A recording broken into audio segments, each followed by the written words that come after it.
What's going on, boys and girls? Welcome to the weekly comic wrap-up, episode 109. That's right. We are bringing you the FOC selections of the week, followed by the market report, where we look at sales on the aftermarket, and then we wrap it up with some hot topics. Now, I know you see my thumb, you see me moving. I got a boo-boo. I got hurt, guys. I got hurt, but I'm good. I'm good. Don't worry. Yes. Big show tonight. I'm super excited. There's going to be some surprises too, man. So make sure you stay along for the ride because, yeah, you never know what's going to happen here. But before we kick off the show, I want to say don't forget, tomorrow night, we've got Comic Legion going live at 7 p.m. Eastern Time with their new comic book day claim sale. So if you have any books that are coming out this week that you may have missed, you didn't pre-order them, whatever it may be, you can go and pick them up right here. Now, it is a big week. It is a very big week. Yes, there's some blind bags and all of that jazz that everybody's loving. And of course, we're also going to talk about that in the hot topics because, yeah, man, some people just don't want to wait. But anyways, besides that, this show is hosted by Lefteros and, of course, Chia Pet. So make sure to tune in tomorrow night. You get to kick it with the both of them and claim away. You claim whatever you're missing, you didn't pre-order. And of course, tonight we continue with the adventures of Steve. That's right. This is Steve Continues. We're gonna check in with Steve, see how he's doing. And yeah, man, he's been reading some stuff. He's been catching up, and he's a busy guy. But he's still making time for what he is now falling in love with, and that's the comic hobby. So yes, we'll check in with Steve, and as I said, there may be some other surprises. Now, what's even bigger news, guys, in my eyes, at least in my books, is that we are at episode 109, and 109 episodes have passed. Yes, Gabe has been here with Laura, with Marty, with Chris, but never just Gabe. And to me, this means the world. So we had it scheduled a few weeks back. It didn't get to work out. I ended up getting sick or something. I don't remember what happened, but I finally get to kick it with my brother in comics, of course. You've got Gabe, guys. Welcome. What's up, Gabe? What up, dude? Thanks for letting me back in. I left while we were in the green room for a little bit. Oh, dude, don't worry about that. Don't worry. No, nobody even knows. Nobody knows. I got to see what he was wearing, and it's not much, but waist down, guys. Yeah, man. Everybody I got to change outfits because that flannel I was wearing was hot, dude. Like I was. It looked amazing here. So let's go. Happy to see everybody in the chat, man. Dude, I'll tell you this right now, Lando. As long as I've been doing like Covrprice and Lords of the Long Box, I've never had an outreach on my social media. Not that I'm really worried about my social media too much, but like I've got a lot of follows, a lot of likes and comments. Like it was your people are incredible, are really good people. I know a lot of them are. There's a crossover, there's a Venn diagram with Lords of the Long Box with Covrprice. Yeah.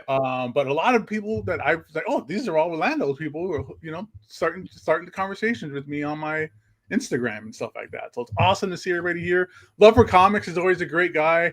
Lefteros is in here. Just the pure welcoming before the show even started from your people, man, was incredible. I'm happy. I was gonna be comfortable here no matter what because it's me and you. Yeah. But now I know the people who are watching are just like, who's this old bald idiot who likes to read these comic books? This guy's a jerk.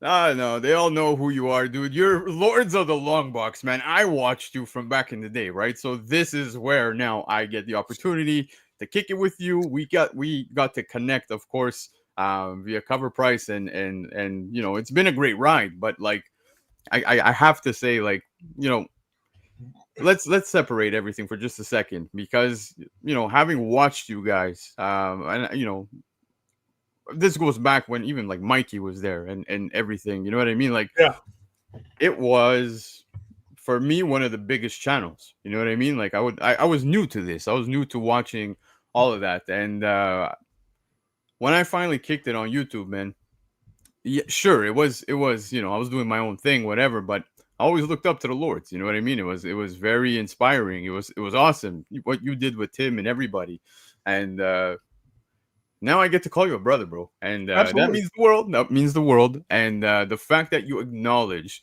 even the people here that are live tonight. It just shows you guys how humble Gabe is. Even though Oh, dude, I'm a nobody. I'm just a guy. I'm just a guy who likes comic books, who just everything comic book related in my life has been happenstance. Getting jobs at Torpedo, the friends I've made is just kind of I've just kind of fallen into it. It just kind of happened. Same with like you. It just happened. It was the end of Lords on TiVo, the startup with Covrprice taking it, and it's like, well, here's Lando, here's this, and we've bonded in an idea of that we get together really well. It's chemistry. That sounds a little like we're lovers now, but we hang out all the time online and chat a lot and talk, and we make a good connection. And that was just, again, happenstance. Things just kind of formed for no reason. There was no effort into it. Like, no one kind of pushed their way in or anything like that. But with TiVo and the original Lords, bro, it was a different YouTube channel than most. Yeah. A lot of people have top 10s. A lot of people have like news, stuff like that. But Tim had a different idea. He had a different approach with like having different guests on all the time. DJs, music, the comedic factor to it, things like that. And that community just grew because that's who Tim was. And it's the same. I had the same vibes with you a little bit too. Is that your community and your people? It's you. I mean, we could be just talking about like, pecan pie recipes and people would be interested because it's you, bro. Absolutely 100%. Not to give you a tongue bath, but from one humble guy to another, like, you are the person who runs Covrprice. You do about 20 shows a week, other than the Shakers, because we now have a set schedule. Dude, you kicked my ass out. That's what happened. Let me kind of weave this in a little bit. We have a set schedule now with Covrprice, a little behind the scenes. We have an Instagram chat with all the people from Covrprice, not Covrprice, but the people on the show itself. We have too many chats, to be honest. Yeah, dude, I don't know. Yeah, there's seriously. I'm like, who's talking in this chat? Like, which one is this? What do I say here? Oh, this is the moment with Covrprice in it. Okay, well, now I'm gonna be a little bit more careful about what I say. But now that we have like a set schedule, we used to just have a chat on Instagram and be like, hey, who's on tonight? And it'd be like, I'm gonna pretend I didn't see this message, and then it'd be getting towards the end. But man, nobody said anything, so I'll jump in. I don't want the show not to happen, so I'll jump in. And I know dude, I wasn't the only guy. Like, we all did that because everybody waited to the last minute and be like, okay, I'm in, right? I love how you're pulling this curtain back. Yeah, now with the set schedule, you're doing like 3 shows in a row, and then your show, and I do Thursdays with Shakers, and you're not on it anymore. So here we are. This is our time to kind of hang out again because I miss you. We don't get to chat. Our green room talks that we would have before and after the shows were the best. Yeah, that's where I was always like, dude, we need to just do like Legends of the Long Box and just let loose and just talk and have nonsense. And because that's what we did after the shows or even before the shows. We would just say the most wild, crazy, inappropriate stuff that we can before the show would start and after the show would start. And then we kind of be like even keel doing the show, reading scripts, show's over. Hey, you know what's stupid? We would just get into something like that. Right. So this I feel like this is going to be what this is going to be about today. There's a lot to talk about. I saw those slides. There's a lot to talk about. Yeah. A lot of it is stupid. A lot of it is outrageous, and we're gonna have a fun time, man. We're gonna have a fun time. So everybody, like, go get popcorn, go get a soda, make a sandwich. We're gonna be here. We're gonna talk. You don't want to miss out, I think, for sure. I appreciate you, dude. Honestly, it means a lot, man, especially coming from you. But like you said, we're not giving each other a tongue bath, unfortunately. But yeah, dude, I missed you too, man. It is what it is. The schedule has shifted. I'm no longer part of the Shakers because obviously I'm doing everything else. But this is what I wanted, man. I just wanted an opportunity to kick it with yourself. Hopefully we could have, Marty at some point, Laura, Chris, whenever they're free, they're more than welcome to hang out. But yeah, man, you and I backstage, that's my favorite part of all of this, because when we do shoot the shit or in DMs, whatever, that's where we go 110 balls to the wall. And that's what's going to happen tonight. So with that being said, Gabe, Are you ready to kick off the FOC selections of the week? Let's go. Let's Vamos! do it.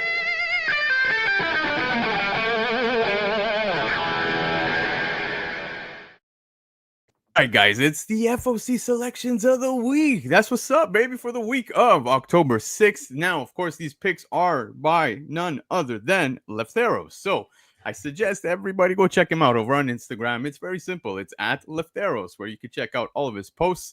And, of course, over on the Covrprice website, where he gives a full extended article explaining why he picks these books. Now, if you live in the United States, you want to pre-order any of these books, go check out comicnation.us. They give you 15% off of the cover price for FOC every single week, but get an additional 5% off by using discount code Black Crown. And Canada, we got you back in more ways than one. You know that.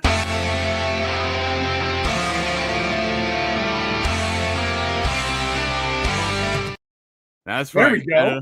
Yeah. Canada, here we are. Comic Legion has your back as well. They've got 20% off of the cover price every single week on FOC. So go check them out. If it's your first ever order, though, use discount code ENLIST and they will give you an additional 5% off. So again, comiclegion.ca. Gabe, let's start it with a bang. You see this Batman cover right here. We're going to dive right into it with Absolute Batman 2025, annual number 1. And it's an annual featuring early adventures of Absolute Batman by various creators. Now that is what's interesting to me, because you're going to have, for the first time ever, right, Scott Snyder's pretty much handing this off, and he's going to be giving this to Daniel Warren Johnson. You got James Herron, and you got Meredith McLaren. So this is really cool, because since the kickoff of Absolute Batman, this is the first time someone else is going to be touching this. Dude, I can't wait, because that's what's going to be interesting about this, is to see how somebody else handles this character. Because this is not Batman. This is not your grandma's Batman. This is not my Batman in terms of, like, this is not the Batman I grew up with. This is a hardcore, bigger, larger than life, extreme, this is a very 90s term, very extreme Batman. Like, this is, you can't, usually with alternate reality versions of a character, there's a lot of similarities where it's like, oh, look, it's Peter Parker, but he's dating somebody else, or he has kids, but it's still Peter Parker. This is the most twisted version of Batman I've ever seen, dude. This is the most twisted, wild, and this is all praise. None of this is a pejorative whatsoever. This is all praise to Scott Snyder and his incredible ability to make Batman and completely remake him into a different version. So there's an absolute, no pun intended, there's an absolute separation between this Batman and the mainline Batman. There is no, like, this is just Batman, but maybe he's a little bit younger, or Alfred's a sex doll, or something like that. It is just this bigger than life Batman. If you guys aren't reading this, you're absolutely missing out. Go get those trade paperbacks, those hardcovers that came out, because this is a Batman that not only is it bigger, larger than life, but it's what you would want from a Batman 2025 in terms of action, in terms of just pure adrenaline. Like, this is literally just death metal Batman. It's just double bass drums all the way through every time I read this book. It is great. And to see this happen, to see Daniel Warren Johnson, who is also another guy that can just take, like, the Transformers, for instance, and make it metal and make it extreme and make it badass. I want to see what he does with this Batman. Yeah, dude. Well said. Absolutely. You're spot on with this. And especially, like, to hand this to Daniel Warren Johnson, I'm super excited about that, because I love Daniel Warren Johnson. I think he's going to hit a fucking home run with this. So I'm super pumped. But it doesn't end there with this. I saw that somebody in the chat asked if it's a $9.99. Derek, no, it's not. It's a $5.99 book. So you have that, but you also have this amazing cover B right here featuring the Batmobile, and I believe they're going to probably explore how this Batmobile may have come about within the Absolute Universe or whatever. I was seeing some talks about that. And moving on, check this 1 in 25 incentive by Meredith McLaren. I like it a lot. But hey, man, even the cover A, dude, Daniel Warren Johnson, I'm all over this. I'm all over these covers. Is the Batmobile one supposed to be black and white? Yeah, It's Okay, black and okay. I white. wasn't sure that was like some weird like preview image, not No, finished kind of thing. But no, that's dude, the that Batmobile, like I said, everything is bigger. Even that Batmobile, he's like riding an apartment complex. It is crazy cool. Yeah, it's nuts. So yeah, Absolute Batman 2025 annual is on FOC this week. Up next, speaking of Absolute Batman, you also have the second print of issue 11, which a lot of people were seeking out. First full appearance of Absolute Joker in human form, and you get the origin of Absolute Bane. I loved this cover when it passed the first time around. I made sure to pick it up. Look at the feet dangling right there. Bane is just like monstrous in this. Of course, he's always been a monster, but like Absolute Batman ain't small, bro, and he's still a beast next to him. Bane is bigger than I've ever seen him outside of maybe the Arkham video games, because he was a huge monstrous beast in those Arkham games. Yeah, and this Bane is right there, like they're neck and neck in size of just pure huge monstrosity. Bane. Yep. This book, I mean, it's the first full appearance of the Joker, but that is not the selling factor to me whatsoever. This issue is so much more than just Joker showing up for like a couple of pages, maybe, with very little dialogue. Like he's not really involved in the story too much. He is, but it's not. He doesn't get a lot of face time in this book. No. It is crazy, wild origin of Bane. I'm not going to get into because I want people to read this. I don't want to get into spoilers, but man, this is a left turn in the book where it's like, I thought it couldn't get any crazier, and it got crazier. And then issue 12 got even crazier. And it continues to get crazier because we all know what the Joker is going to look like now moving forward. So yeah, if you missed out on this, you didn't get the opportunity to give it a read, here's the opportunity. This is why, God bless, second prints. For the sake of reading. Was this the same cover as the first print? Is it just slightly differently colored? It's just, what is it? Yeah, the logo is a different color right there. Okay. It wasn't obvious to me, but okay, right on. Cool. Yep. Not a problem. But moving on from this, guys, Amazing Spider-Man issue 15. We've got the solicitation stating that we're going to witness the first full appearance of a new major character. Now, I don't know if they're hinting at basically that new suit, as you could see on the cover that Peter Parker's got.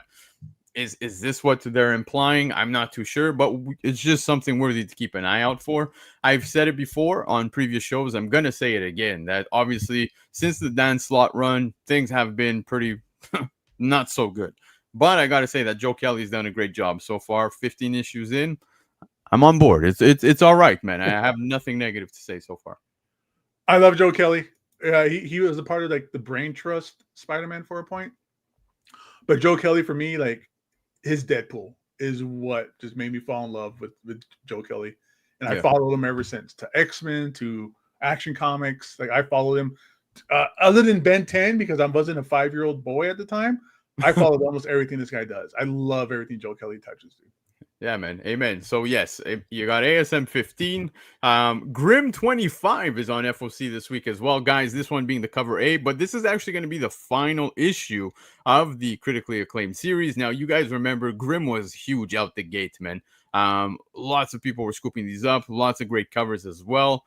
There were Frizen covers. We could go on forever about that. I did fall off of the read. So now knowing that it's coming to an end at issue 25, I think this is a good opportunity for me to at least pick up this final issue and play catch up along the way. Because, yeah, man, I've heard nothing but great things. It is unfortunate it fell to the wayside for me. But, yeah, this was big out the gate. Who knows what happens after this? Stephanie Phillips is incredible. So, yeah. Never heard of this book, but 25 issues is a pretty good run these days on a comic book. Yeah, especially an indie book, dude, all by itself. So, yeah, I like this. Good pick this week by Lefteros. But moving on, Radiant Black, issue 38. Man, I hate knowing what's happening because I'm also a bit behind on this one. But Radiant Black, the whole Massiverse has been incredible. And, here we're getting within issue 38, the first full appearance and cover of Horizon, which is a Replicant Black. Now you have the cover A. You also have the 1 in 20 incentive, which is a Virgin. So we have an idea exactly what this character is now going to look like based on the cover. I assume if you read issue 37, you may have gotten a glimpse. I didn't read it, so I can't confirm that. But yeah, pretty cool. Kyle Higgins is great, man. Yep. Dude, you don't need to say much more, honestly. Kyle Higgins is awesome. No, dude, and this is his world. Like, he does whatever he wants, you know? Exactly, man. So yes, if you're a Massiverse fan, if you're a Radiant Black fan, you definitely want to be keeping an eye out for this. Moving on, we've got Spider-Man and Wolverine 7. Dude, I saw what this character looks like, but we're getting the first appearance of a new villain, Spider-Man and the Wolverine mashup. It's so funny. I know it seems kind of uncreative, right? You're just there, you're like, come on, you know what I mean? Like, this is all you guys are gonna throw at me, but when you see the design, it kind of looks badass. Like, I did like the design. I don't know how this is gonna play out story-wise, but we'll see. Wolverine is like Hulk, where they just keep mixing them in with everything they can. You know, it's like, you know, you had like Wolverine and Hulk mixed together. Oh, we got Weapon H. It's Hulk with Wolverine claws. And yeah. I don't know when the last time I've ever seen that character, but you're right. It just seems like let's just kind of sprinkle a little bit of this and sprinkle a little bit of that, and let's call it a new character. Yeah, Gabe is a 90s comics guy. I think you might enjoy this one. And yeah, I couldn't agree more. But yeah, so this was pretty interesting to see on FOC. Moving on, guys, Spirits of Violence #2, issue 1 was rather good. First cover appearance of the Spirit of Violence. So there you go. I love the design, dude. It's so badass. Yeah, so badass. It's actually Barbara Ketch, to give you an idea. Oh, his sister? Was that his sister? Yep, exactly. Ooh, okay. I remember the first issue of the Danny Ketch stuff back in the 90s. She's the one that got like kind of abducted in the graveyard that kind of brought him around to becoming Ghost Rider at the time. Yeah, but you're right, dude. That's a really cool. There's just been a female Ghost Rider before, and it was kind of just a regular looking.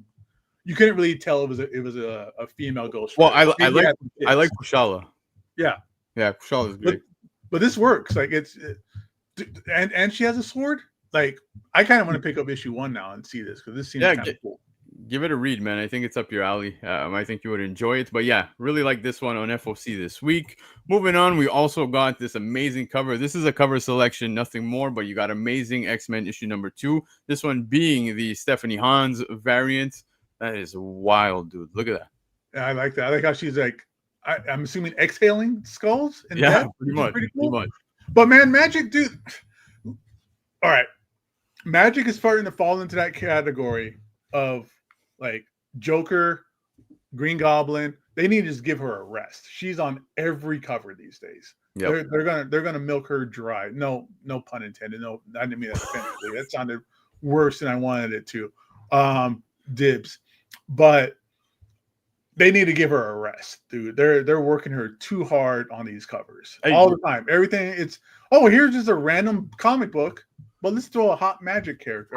I don't know if she's actually in this, because I haven't read Amazing X-Men 1, so maybe she is. But I will say that the Magic series itself has been great. I really enjoyed it. So on that front, yeah, like she totally deserves to be on those covers. It's her title. But the other stuff, dude, I agree with you. Like, Magic everywhere. This is a really cool cover. I like it. I wish they would just make some of these covers as prints. I don't know if they do. I don't see these artists very often at conventions that I go to. But if Stephanie Hans did a print of this without like the trade dress on it, I would buy it for like $25 or whatever. Like, this is dope, dude. I like it a lot. Yeah, this is awesome. So I really like this cover. Moving on, though, another sick cover. You got Batman The Last Halloween issue 10 being the cover B here. It is a Two-Face cover depiction by Matteo Scalera. And Scalera. What am I saying, dude? Come on, take a breather. But yeah, this is a sick cover. I'm so disappointed with myself because I've not been reading the Batman The Last Halloween, but the covers have always been slapping, man. Yeah, it's a weird thing because I think every issue is a different artist, right? Because I think Rob Liefeld did an issue because, rest in peace, Tim Sale died after doing like the first issue or two, something like that. So now it's just been other people picking it up, which is cool and fun. But man, it's sad that it's not him.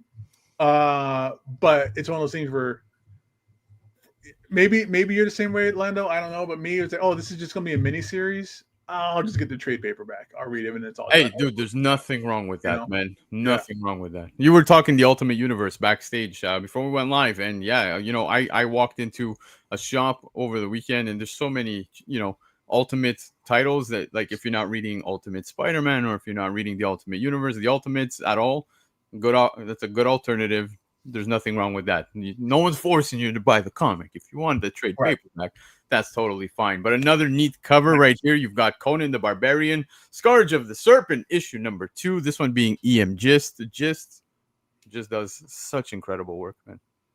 Yeah, dude. He's the current like fantasy artist, lifelike artist. I don't want to call him Frank Frazetta, but like he does this cover is awesome. He's done like Youngblood covers, Bloodstrike covers.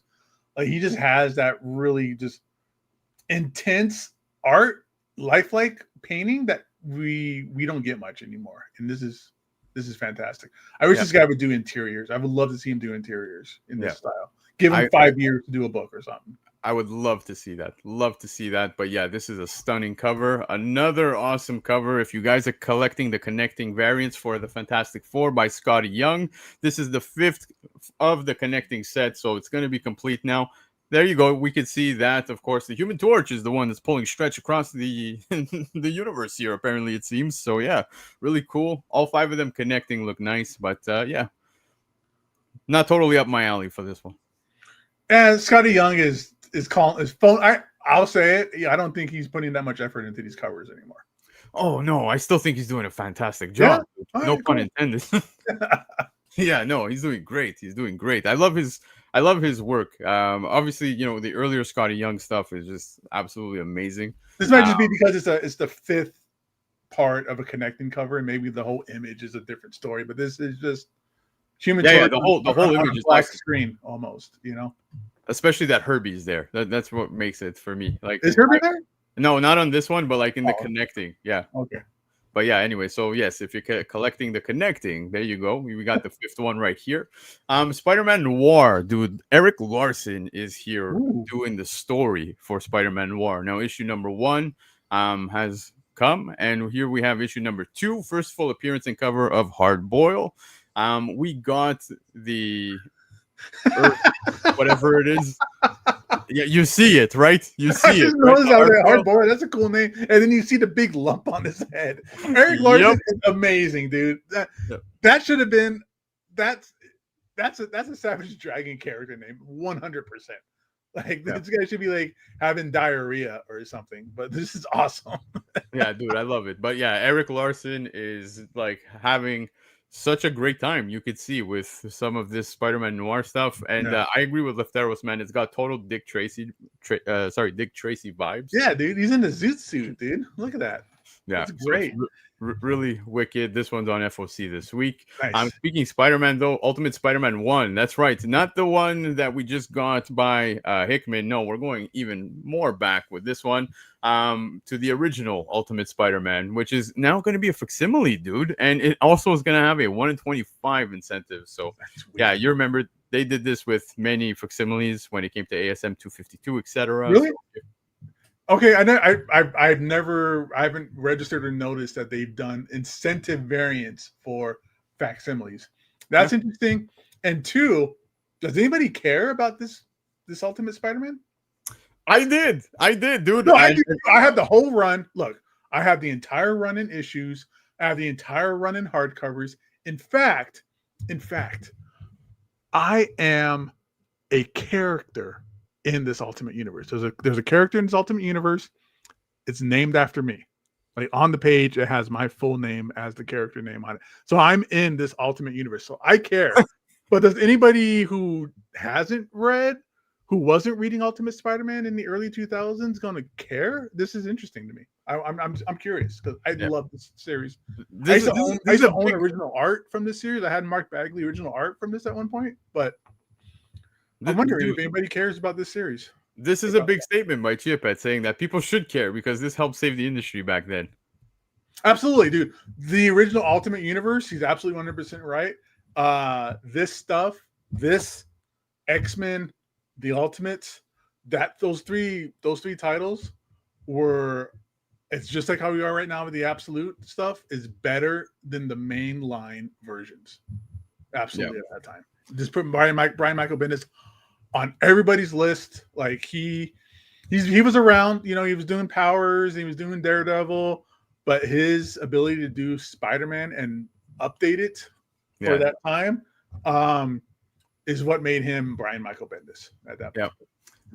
But yeah, dude, they're doing the facsimiles, so just wanted to put that out there. Of course, with the 1 in 25 incentives. Now, here's a huge book that I really wanted to talk about, and that is going to be Echo Seeker of Truth, issue number 1. And this one here being the Maria Wolf variant. Now, you guys remember just not too long ago, we actually just got the release of Ultimate Hawkeye number 1, and prior to that, when that book hit FOC, we actually had Taboo and B. Earl over on the show. And, you know, we had great conversations. We spoke about what was up and coming. And I got to say, the book delivered, bro. I read Ultimate Hawkeye number 1, and it was so good.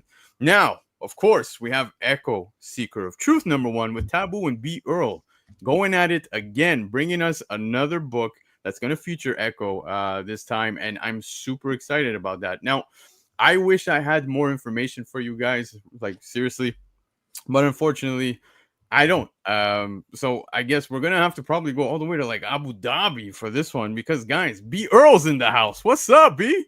Yeah, can you hear me? Can you hear me? Of course, man. What's going on, dude?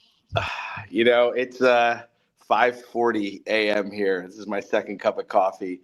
I woke up at 4:30 and I texted you and I was like, you know what?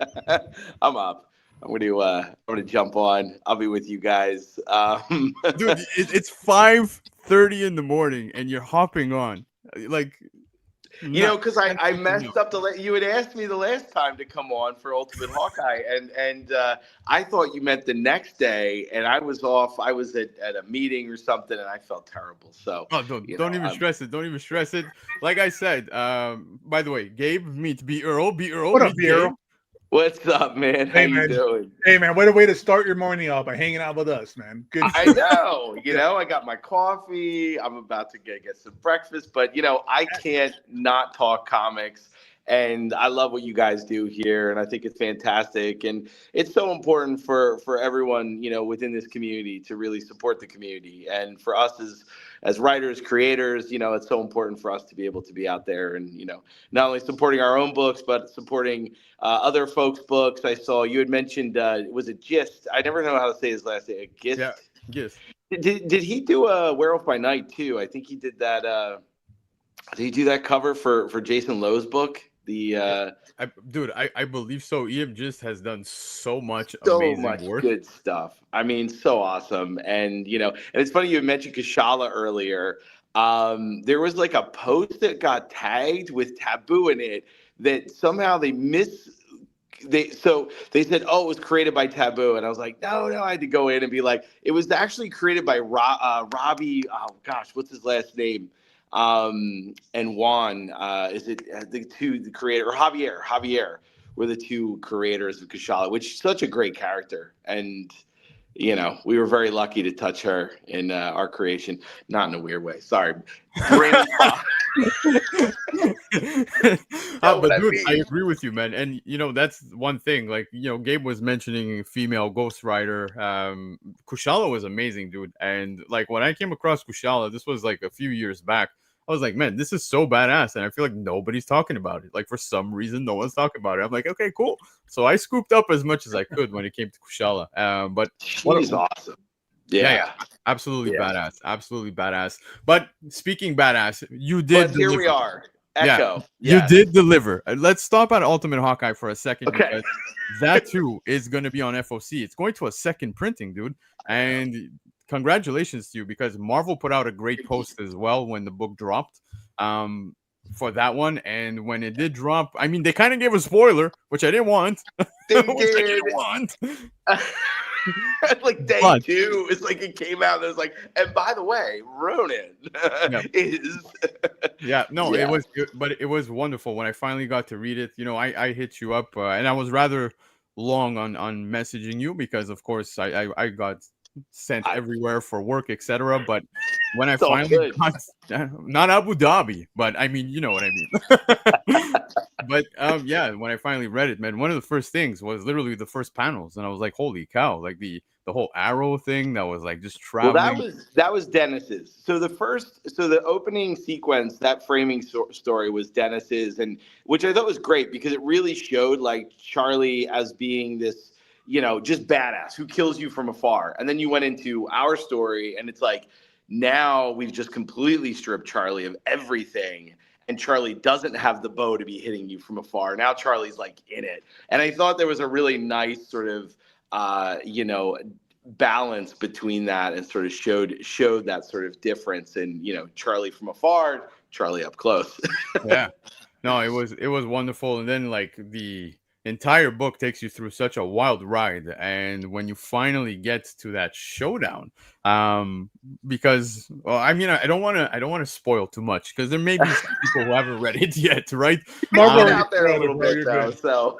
But the exterminatrix character, my god, one total bombshell, but number two, wild, absolutely wild. The showdown between Ultimate Hawkeye, of course, and you have Ronin was just nuts, dude. It was so good, and it was heavy too. The exchanges was heavy. Yeah. No, it was so it was very much like I would call it an initiation for Charlie. Yep. And one of the things that always interests me personally about that character was that they weren't supposed to, obviously pick up the Hawkeye mantle. It wasn't really meant for them, number one. And number two, it's like they were sort of this good and evil, like they're a coin that could go either way, and I really liked that, and I thought that was such an interesting element to play with beyond all the whatever everyone with the non-binary or whatever. To me, like that sort of the identity piece is not interesting. The identity piece of like, what do you do in situations or circumstances, the choices you make, do you use violence to get yourself out of a situation, et cetera, et cetera. And, in a lot of ways, you look at Exterminatrix, and for her, she was just playing with Charlie, right? It was like, it was a cat and mouse game. She wanted Charlie to get there to the end. I mean, it wasn't like she was trying to kill Charlie through, it was for fun, and you have this very eyes wide shut, visuals and that piece of the story was so much fun. I mean, I've always wanted to do something that was a mixture of like Most Dangerous Game and Eyes Wide Shut, and this one really gave us that opportunity to do it. And I have to say, I mean, our art team was amazing. I mean, Michael and Alex just slayed it and I mean, I love, like, when I was writing those panels, it was like I just saw Charlie with that top hat, and Michael nailed it. And I mean, I was just blown away. And the ending, I mean, it's like, as it starts at sunset and it opens at sunrise, it's like really like this very nice sort of poetic moment. And then of course I had to be like, a little pretentious throwing in William Blake, but I love William Blake to death. Yeah, dude, it was very well executed. The book was stellar front to back. I really enjoyed it. And it's funny because when you did come on with Taboo, you guys were talking about something. I made a reference. I said, man, every time I think of David Mack, I think of Echo. And then I saw you guys, you made a face, right? And I was like, okay, hold on. Is this the character we're getting? And no, it ended up turning out to be Charlie Ramsey. Now, you did tell us last time that you did have something that was up and coming that would immediately follow, like kind of like a left with a right hook, right? Yes. And here we are. I mean, you can't get better than Echo. Well, it's funny, and just one last thing on the Ultimate. One of the pitches of who Ronin was going to be was potentially Maya. Like, that was like, what if we throw back to Maya? Like, so anyway, because people were like, oh, it was just so on the note. Like, we knew that, oh, it was, Clint, blah, blah, blah. Like, we could have guessed that. But we threw a lot of different names around. And ultimately, we came with, like, no, it makes the most sense. And it gives us a lot of opportunities for, Clint to be able to be played in the Ultimates. So I know it left a lot of people a lot of questions, and that's what it was meant to do.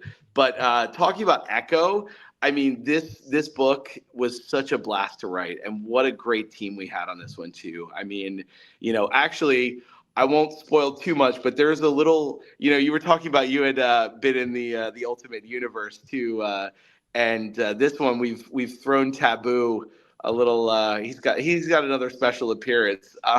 because he was in way back when, and I think it was in the gala. So there's a nice little nod to the Sunset Strip. By the way, this takes place in LA. So No, that's awesome, man. Especially, dude, I've been rocking to East LA ever since you guys hopped on. So it's a great so, track. It's an earworm, man. Yep. But They know how to that's do awesome. it. Yeah. It is a great cover, look at this dude. one, man. I don't know if the Carnero Variants are cover is just fantastic. insane. Yeah. Well, that's interesting that you were thinking about using Echo as Ronin since she was Ronin first. He was the first Ronin. That was, and it was just sort of, and Well, I'll be technically honest, the first. It was technically, everybody knew right? it was going to be Daredevil, but they kind of switched it up to be Echo, right? But yeah, Echo was the big reveal for that. So that was like a night. That was going to be the homage, but to be honest, that was even before we got this opportunity to write Echo. So that was in an early pitch, and then like a week later, we got an email. Hey, we've got an Echo book. Would you guys be down to jump on this? And it was like, all right, cool. We get to still do work with Echo and Maya, in a story. It's good to see her getting some more love. After her show and everything like that, that she's still back around. She's a great character. She's such a great character. Sorry, go on. I didn't mean to interrupt you. Oh no, that was all I was going to say. Other than that, like, I don't know who designed the logo, but using the handprint in the O is a fantastic idea. It's dope. That really stands out because that's her distinguishing factor more than anything else is that handprint on her face. Well, I think what you guys will dig about this, there's a lot of like fun sort of. So this was a lot lighter of a book, but even though in a lot of ways it's an even heavier book because it deals a lot with like addiction. This book, is heavy in that sense because her cousin, the one that basically pulls her into this adventure, sort of inadvertently, is a recovering addict. And, for Taboo and myself, that's also a very personal story because, I'm 6 years sober. He's far many years. Thank you. And it's just one of those things for both of us. It's, it's one of those things where obviously no judgment. Anybody can do whatever they want. But for us, it's just one of those things where it's like, we're very open about it. And it's a healthy way for us to live our own personal lives, to be present for our families, for our kids, for our loved ones, our partners and all that. And I think, it's something that's not often talked about, especially in comics and in ways where it's not, it's not on the nose about it. So this book isn't like hitting you over the head with that. It's just, that's the setup, right? Yeah. And that's the thing where her cousin ends up getting pulled into this sort of, I guess you could call it a wellness cult. But dude, it's awesome that you guys are doing that with this book and taking the opportunity to kind of, put that out there via the book because, you just shared that you're 6 years sober with us, but, and congratulations to you because. Thanks, man. I mean, it's a personal choice. Yeah. No, for sure. But it's a huge milestone. And so in my eyes, I think that is something awesome that you guys are doing and putting out there via this book. Because addiction is also, I'm sorry, Rooker, but addiction is also like with Maya being a Native American Indian, that's something that affects their community really badly as well. Exactly. Like on the reservations and things like the reservations are some of the worst ghettos that we have in America. And that runs rampant through those types of communities for sure. Well, and I think, one of the things is for us, it's never about really making it about that, right? Like, and I think there's, and sadly, a lot of times. But it fits, I think. Yeah. And I think, a lot of times people, when you're writing a Native American story, and if you're writing about the res, like a lot of times it's like, it just plays into too many of the tropes. Right. And for us, it was like, no, none of those tropes. We never write like that. We never develop those kinds of stories. We never push that. They're not working in an Indian casino or anything like that. No, exactly. Like, it's like, those kinds of things are such like, they're the easy go-tos. And in a lot of ways, like, this cousin of hers is the one who is, battling this addiction in Los Angeles, right? Yeah. LA is a challenging place to live. I mean, for anyone that has ever lived there, you know, coming from another place, you know, you go there with big dreams, and oftentimes you end up, you know, getting those dreams smashed. Oh yeah, and dude. you know, getting really depressed. And where do you go? Like, you end up, you know, in different, or you're trying to get into those parties or those clubs or those things, and you get sucked into a whole other world that you never really planned on, you know, getting sucked into. So, I mean, you know, this book really focuses on that in ways without being, again, on the nose. Like, this is, you know, our storytelling. And for me with comics, it's always about how do we tell stories without being pedantic, without telling you what you should think or how you should be, or, you know, any of that. So, and I feel very, very positive about this book. I mean, Jim Terry did fantastic art. His art really fit the tone of this. You know, we had Elizabetta did incredible. Her inks are fantastic, and Mark on the colors. I mean, he just, you know, they're beautiful. So it's all around. And Alana, our editor, Alana and Sydney, you know, just really did a great job guiding us. And obviously Tab, you know, I mean, you know, my ping pong partner in the party. And it's funny because you referred to him as that the last time you swung by, man, your ping pong partner. But yeah, I think, you know, Chiapette nails it on the head here, saying, you know, the way you're approaching this is you elevate the minority character without going to typical stereotypes, and that's the way to do it. So dude, that being said, I'm super excited to read this. I'm definitely going to put this on my FOC. The fact that I get a Maria Wolf cover as such at regular price and not a ratio price makes it that much better for me. So yeah, I'm going to pick these up, man. I know. No, I just made my orders too, and I'm just so excited to get these. And Maria, by the way, Maria is just like the sweetest. Like, so me and my girlfriend were at New York Comic Con last year and ran into Maria at her booth, and you know, she like ended up like picking up my girlfriend and cracking her back. I mean, she's just like the coolest. Like, Maria's awesome. So always so happy when we get to have, you know, Maria as a part of the crew and delivering. Like, I love this cover. I'd love to see Maria do interiors of this book, but I don't know if she has the time or, you know, the ability and the strength to do monthly books. But for her to do interiors like this would be incredible. I love this. I mean, very yeah. And by the way, David Mack's main cover is like, yeah, dude, it goes without saying. Always. Like, we don't have to, but David, again, another just amazing person in comics, and always love. He's the nicest dude you're ever going to meet in comic books, dude. He's fantastic. Yeah, man, it's great. So, I mean, look, if you have any, one of the things I think that about this book, you know, and I'll leave you with this, she gets a new ability. And in this new ability, it's going to be something that potentially is going to give her opportunities to play a much larger role in the Marvel universe. So that is what she's getting. So this will be it's not really a first appearance. Lefteros was like, are there any first appearances? I'm like, no, there's like, you know, there's no, I mean, other than the more minor characters, but there is something that's going to be coming with this book that is, you know, looking to set her up in a much larger way in the Marvel universe. So I can leave you with that. That's wonderful, dude. I can't thank you enough for hopping on and sharing this information with us and giving us a little more info as we get ready to pre-order, because either way, it was already on my pull list. I was picking this up, so not an issue for me. Love the David Mack. Like I said, there's a lot of wonderful covers, but I also want to be respectful of your time because the man is in Abu Dhabi. It is now 5:55 a.m. It's 5:55. I'm going to go get my breakfast. I'm here. Go nap. Go take a nap. Dude, no, it's crazy. So I'm here for this crazy, like, we're working on like an observatory in the desert, and I've gotten pulled in, and I'm like, my girlfriend's looking at the list of people. They're all like rocket scientists from JPL and archaeologists. She's like, are you sure they got the right guy? Oh, like, you're not the B. Earl engineer, right? The rocket scientist. No, I am the crazy Marvel writer and creative. But no, I mean, I've been working. To be honest, I mean, I've been working a lot in the region, and you know, and so this is an interesting. I've never been here to Abu Dhabi, so this is a first. But it's so far, you know, for all 12 hours I've been here. Wild. Pretty cool. Absolutely wild. One amazing. last thing that's not related to the book that I want to share with you guys is B-Roll actually sent me a a very documentary style type video that he worked on a few years back. I had the like 23 years back. Yeah, okay, 23 years back. Yeah.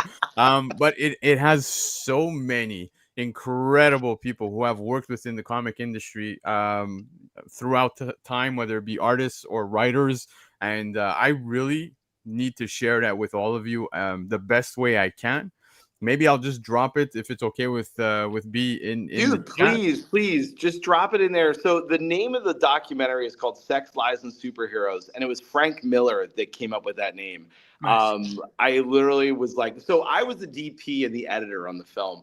I was very young filmmaker. I was probably all of 21 going around shooting this, and it was awesome. I mean, to be able to go and meet, Chris Claremont and film him in his home, and go to John Byrne's house and take a tour of his whole house. I mean, this was that sort of childhood dream come true. And I never thought, even in my own, because I was on the track to be a filmmaker, I never thought that I would be, a part of this community of incredible, contributors to the comic book medium. And it's such an honor. And Bill Sienkiewicz, I mean, he's in there. So like, it's a who's who.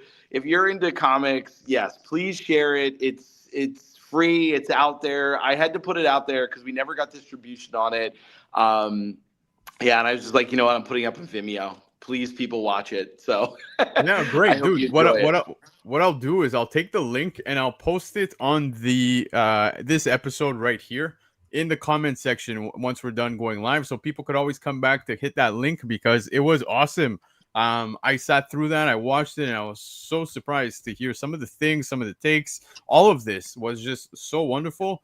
Although it was so good, I'm also so happy that you didn't end up in film, because here we are, man. We get to talk comics, and you've done amazing things on the comic side. So, I mean, it's a win. It's a huge win. It's a win. It's funny. Like, I mean, I still work in film. I directed another documentary on hip hop called Ballistics. It's actually the very first place where the Black Eyed Peas actually met. Oh, wow. So it's funny. It's kind of like my career started in documentaries, and in a strange way, I'm like kind of petering myself out of the film business. Not really, but sort of, because I just love comics. I'm actually, kind of cooking up a creator own right now. I've got an incredible artist that I'm in talks with, who I can't wait to, when we're closer on that, I'd love to talk to you guys about that too. But I just love comics. I mean, I'm just so grateful to be able to making them, writing them, and obviously you guys reading them. I mean, that to me means the world. Even if you don't like them, it's all good. I'll just keep making them. Yeah, keep them coming, dude. You're a very talented person. Both, you said it was 23 years ago on that documentary, and it stands the test of time in my eyes. And that speaks volumes, in my opinion, as well, because some films that I still go back to that had bigger budgets don't stand the test of time. Yeah, I mean, and that's the crazy thing, man. I mean, we were just a ragtag crew. I mean, literally, it was me filming, doing audio, lighting. Like, it was one-man crew, like on the production side, and then it was one-man crew on the editing side. So, like, this was my debut, I guess, coming out to the world as a filmmaker. But, this was 2002. We went to San Diego Comic-Con with this film. It was my dear friend Constantine Valhouli, the director. And it was actually Mark Grunwald's widow, who was our executive producer, Catherine Schuler. And Peter Sanderson. I don't know if you know the name Peter Sanderson, but Peter was Marvel's historian for the longest time. So that was how we had such incredible access to all of these, folks, because they were friends. And in a lot of ways, I mean, this was sort of, this homage to Mark, because it was through his, his widow that gave us the opportunity, the access, and she was our executive producer and really gave it a blessing. So, it's got a lot of history to it in its own self. And for me as a filmmaker going in 2002 to San Diego Comic-Con for my very first time, I had never been to San Diego. I had all gone to Wizard, I've been to all the Wizard cons in Philly growing up on the East Coast. And, it was just so cool to be there with like a badge as a filmmaker and, my very first movie about comics. So, and here we are now 20 plus years later. So. I love it. I love it, man. B, keep up the great work. Go get some rest, like I said. And guys, make sure to pre-order Echo Secret of Truth #1 because yeah, you heard it here straight from B. Earl himself, and I can't wait to read it. Amazing, guys. Thank you again so much. We go get some breakfast, drink some more coffee, and I don't know, see what's Abu Dhabi's all about. So, All right, man. Bon appetit. We'll keep in touch. Keep in touch, dude. Absolutely, guys. Peace. All right, later. But I was surprised, Lando. You didn't tell me that was going to happen, fool. I don't want to tell you. I want to surprise you. This is the concept of the show. We have a good time and just talk comics. Look at you, Gabe. Look at you. Yeah. Dude, But this all right, is that's what I'm talking about, man. Like, dude, you're getting creators on your show left and right, dude. Look at you. We're getting there. You're bringing it in. You're bringing it in, man. That's awesome. Slowly but surely. But Gabe, thank you so much for doing that with me and B. Earl. But we got more books, of course. Look at this. Whoa, there's titties. Boobies. Galactic, of course, number 1. This is the cover X, and it's a Tula Lote cover. So again, a cover selection for this week. Love Tula Lote's work. If you're into these booby covers, well, there you go. Pretty nice. Yeah, you got man nipples and chick nipples. That's all that matters. Equal opportunity nipples here. Free to nip, baby. Free to nip. But moving on from this, we've got Predator Badlands number 1, guys. This is what could be a big book, of course, now, and I'll explain why. Here we have the main cover, first appearance of Deck, Predator Outcast, and this is a prequel to the upcoming movie. Now, the movie, well, check this out. We also have this amazing movie variant right here. Love this. There's just something about these types of covers that, like, I love them. And the movie ones, if you can pick these up, get them autographed, whatever, those are awesome, especially if it's from the cast, etc. But if it's a success of a movie, I think people might come back to these. Give me more Predator, dude. I love the Predator character. So give me more. Give me more. Comic books, movies, TV shows. Give me more. Yeah, I agree with you. But moving on from that, one that Laura. Hey, you know what, man? I think Laura could pull off Sue Storm.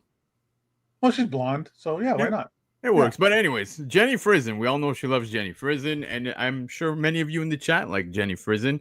That being said, Fantastic Four issue number 5 also has a 1 in 50 incentive, all virgin cover. But if you want, I think there's also a trade available. So, I mean, that's what I tend to do. I don't got those deep pockets. No, man, 1 in 50 is going to hurt. That's probably going 1 in 50 Jenny Frizen. That's probably going to hurt a little bit. Absolutely. Absolutely. But very neat cover, of course. Sinisters 6 has a 1 in 25 incentive for issue number 2, and this is a Jeff DeCal. Probably one of my favorite covers this week, dude. That Jeff DeCal, hey man, he brings heat with his books, dude. Is this not wild? Is it not wild? Great cover. Anything Mr. Sinister is dope. Like this is a really cool. I'm not reading this book. I don't read a lot of X-Men anymore, but that's a striking cover for sure. Yeah. I love how everyone keeps asking for the O Canada video that I dropped earlier. Yeah. God bless. Watch it on the rewind. Watch it on the rewind. Supernatural number 1 has a 1 in 50 incentive cover by Clayton Crane. All you Craniacs, just wanted to put that out there for yourselves because, yeah, you know what? This is actually a dope cover. Now, ask me about anything Supernatural. Wasn't for me, dude. You never watched it? Nah. I watched a little bit of it. I discovered it accidentally at San Diego Comic-Con. They were doing a panel there and debuting it, and I just walked into the panel because I was tired. I wanted to sit, and I was like, "Oh, they're showing while I'm here, let me watch the show." I was like, "Oh, this is pretty cool. It's a hot chick that gets eaten up by demons." Yeah, I'm good with that. But I never really watched the show after that. Really, I have nothing to add to Supernatural other than the Clayton Crane cover, so just want to put that out there for you guys. It's gonna be a big book, bro, because there is a Supernatural convention out here in Las Vegas. The fan base for that, for everything in Vegas. Well, yeah, but this has a big fan base. This is gonna be one of those books where I would think if I was ordering at a store, I would bump up copies of this book. I would get enough to get that 1 in 50, just because I think that there's going to be a lot of foot traffic in stores from not normal comic book people looking for this just because of the Supernatural fandom behind it. Yeah, I don't disagree with you. That could be the case, but yeah, the 1 in 50. If you guys like Supernatural, you got Clayton Crane bringing you an cover. Speaking awesome covers, though, we have TMNT, Teenage Mutant Ninja Turtles with Godzilla. Issue number 1, 1 in 50 incentive. TMNT, Splinter, Godzilla, and Godzuki. Yes, you can see him right there. Cover depiction by Sean Galloway. And hey, this is cool, I guess, man. It's You cute. know, It's cute. It's very Saturday morning cartoon. well, no, a little bit, yeah. But I was thinking more of like TMNT Adventures. Like Okay, that yes, got I really see like that. the Archie stuff. The Archie like Ninja Turtles book looks. The characters look just like this for the most part. Yeah, definitely see that. Moving on, guys, very quickly, I need to please ask you from the bottom of my heart. Skin Breakers #1. The first print came out. Second printing is now on FOC. When I tell you that this new series about an heir to a tribe on the verge of collapse by Robert Hickman and David Finch, you have possibly one of the best teams right here between Robert Kirkman and David Finch. David Finch has always been amazing, and I know Gabe is a Finch fan. What I tell you, the interiors of this book took Finch to a whole new level. I understand why it took them like 8 years to put this together. I know they had their schedules and Kirkman dealing with many other projects, but boy oh boy, the interiors of this book are out of this world. Yeah, he just let David Finch do David Finch. Like, Yep. there's no constraints, there's no time limits, none of that. Just do the best you can do, and it's if you're a David Finch fan, this is a new David Finch. This is David Finch artwork on steroids. Literally. On Venom. Like it's intense. And you know, the strength of this book is the artwork because of David Finch, but the story itself is no slouch. I really like the kind of coming of age, who's gonna be the heir. It's very like that scene in Black Panther where it's like, I challenge you so that I could be the king. It's very much like that. It's really cool. Really cool. And if you read this book and it takes you only 10 minutes to read the book, you're not doing yourself justice. You need to sit there and look at the artwork. I'm very tempted to get those treasury editions just to see like the full size of David Finch's artwork, because when it gets, you know, shrunk down for comic form, you lose some detail and stuff. But man, those things are impossible to store. Those things are impossible to store, man. Yeah, but dude, you nailed it on the head, man. Everything you said, dude, from the story to the artwork within this book, you are really missing out if you don't pick one up. So you have another opportunity with this second print. I promise you, you will enjoy this. So yes, if you didn't, please check this out. We spoke some Ultimate Hawkeye. Of course, the second printing is on FOC. Here you have the 1 in 25 incentive as a virgin. The Black Cat issue #2 as well, with the Adam Hughes variant. Both very nice covers, but I hate the fact that Marvel does this with their second prints. I say this all the time. It is what it is, guys. I can piss and moan all I want, but regardless, they do look good as virgin covers, and that's what it is. What is it that you don't like what they do on their second prints? What do you mean? Because it's available as a first print. They basically just take the second print and make it a virgin. That's all they're doing. They're so it's the first print cover without the trade. That's it. Yeah.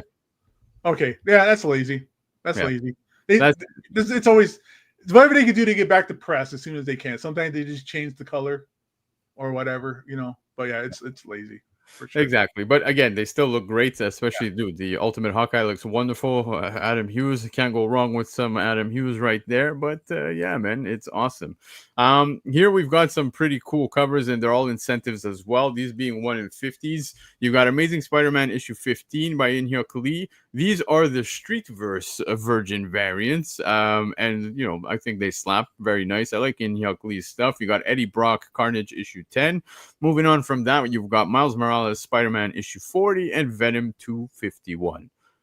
But Gabe, if I gotta talk 251, bro, Puppeteer Lee, yo, this cover is wicked. And it is a 1 in 100. Of course, it's available as a trade as well. But Jesus, man, Puppeteer Lee hitting a home run.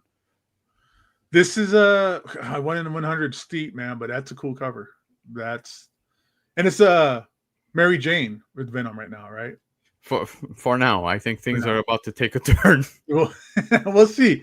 We'll see, because it does look like something's going on here with that. If this cover is an indication of what happened in the story itself, but yeah, but I know we said it before. 1 in 100 being a cover, but then you can also still get the cover as just a regular like trade. Like incentive. Or So regular this isn't cover. the cover A, but like I'll give you an example. The other two were cover A's, right? So that's what they did. Is like they'll have different versions. Let's say they'll take a cover C for the first print and make it a 1 in 100. Yeah. Then come second print, they'll take the cover A and make that a 1 in 25. That's something we see often. Lazy. Yeah, I agree. But this And cover, then again, like, are you gonna spend $150 on this, or not this, but 1 in 100, or $6 and just still get the same image that kind of covered up with the logo, right? yeah, with the trade. But to each their own, man. No one's judging, and no one. You guys collect how you like. For myself, I when it comes to those second prints, I just feel a certain way. But when it comes to the 1 in 100, I think this is stunning. I'm obviously going to opt out and go for the trade again. I say it multiple times. I don't make that much coin, but yeah, very nice. I'm going to download this and make it a wallpaper on my phone or something. Yeah, that's not a bad option. One last book I want to talk about, guys. Sorry, there's two more books. Infernal Hulk #1. This is the main cover. Now we're kicking off a new series here with the Hulk that is being separated from Bruce Banner and possessed by the Eldest. If you've been reading the current run, guys, things have elevated to like levels that are just absolutely insane. I'm really enjoying this. Hulk has been wonderful, and now we're gonna have this new approach. I don't know, man. I've seen people saying that like this kind of reminds them of Titan type thing, but I don't know. I guess I could see it. Maybe I'll agree with you in saying that maybe this is what Titan should have been. You know what I mean? But forget Titan completely. This new approach is really cool. And I think the fact that Bruce Banner is now separated from the Hulk and the Hulk is now possessed, dude, it's wild. Yeah, it'd be interesting to see what Philip Kennedy Johnson does with that. But this is like Act 2 of his storyline. I think he was saying like it all kind of he has it all kind of like laid out and ready to go. But this is like Act 2 of it. So yeah, and you also have the 1 in 100 incentive, which is a version of that cover. So yeah. We were just talking about how you don't like that.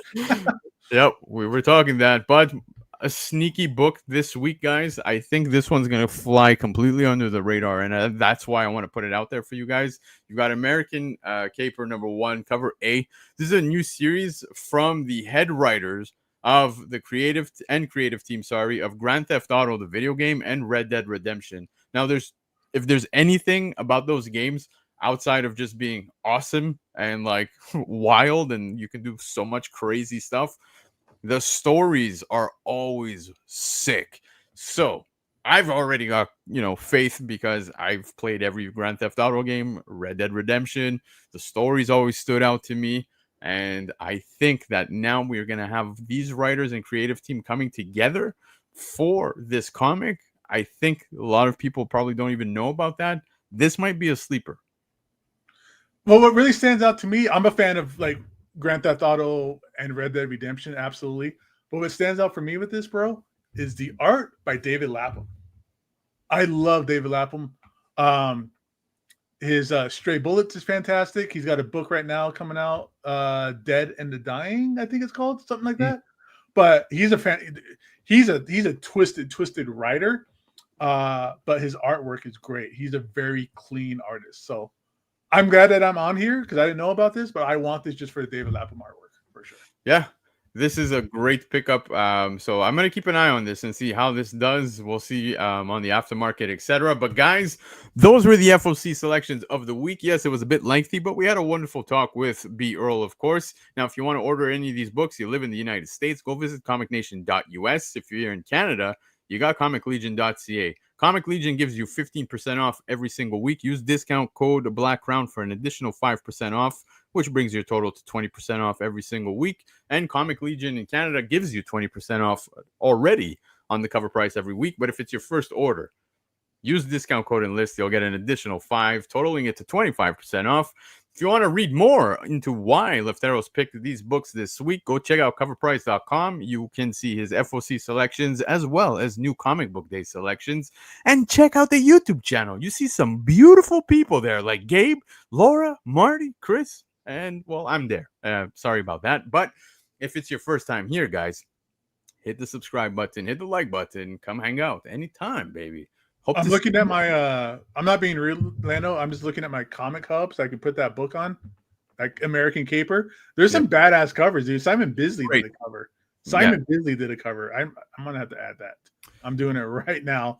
This is what happens when you watch these kinds of shows. It gives you FOMO, and what I call it super bait, where I had no idea I wanted it, and now I want it. I got super baited, and I'm putting it on my order right now, man. I'm sorry, not sorry. But yeah, boom. Happy you did that. I hope some of you as well are gonna check that out. But speaking comics, speaking ordering, and watching shows as such, well, we've got Steve, baby. That's right. It's time to catch up with our brother Steve. Let's go.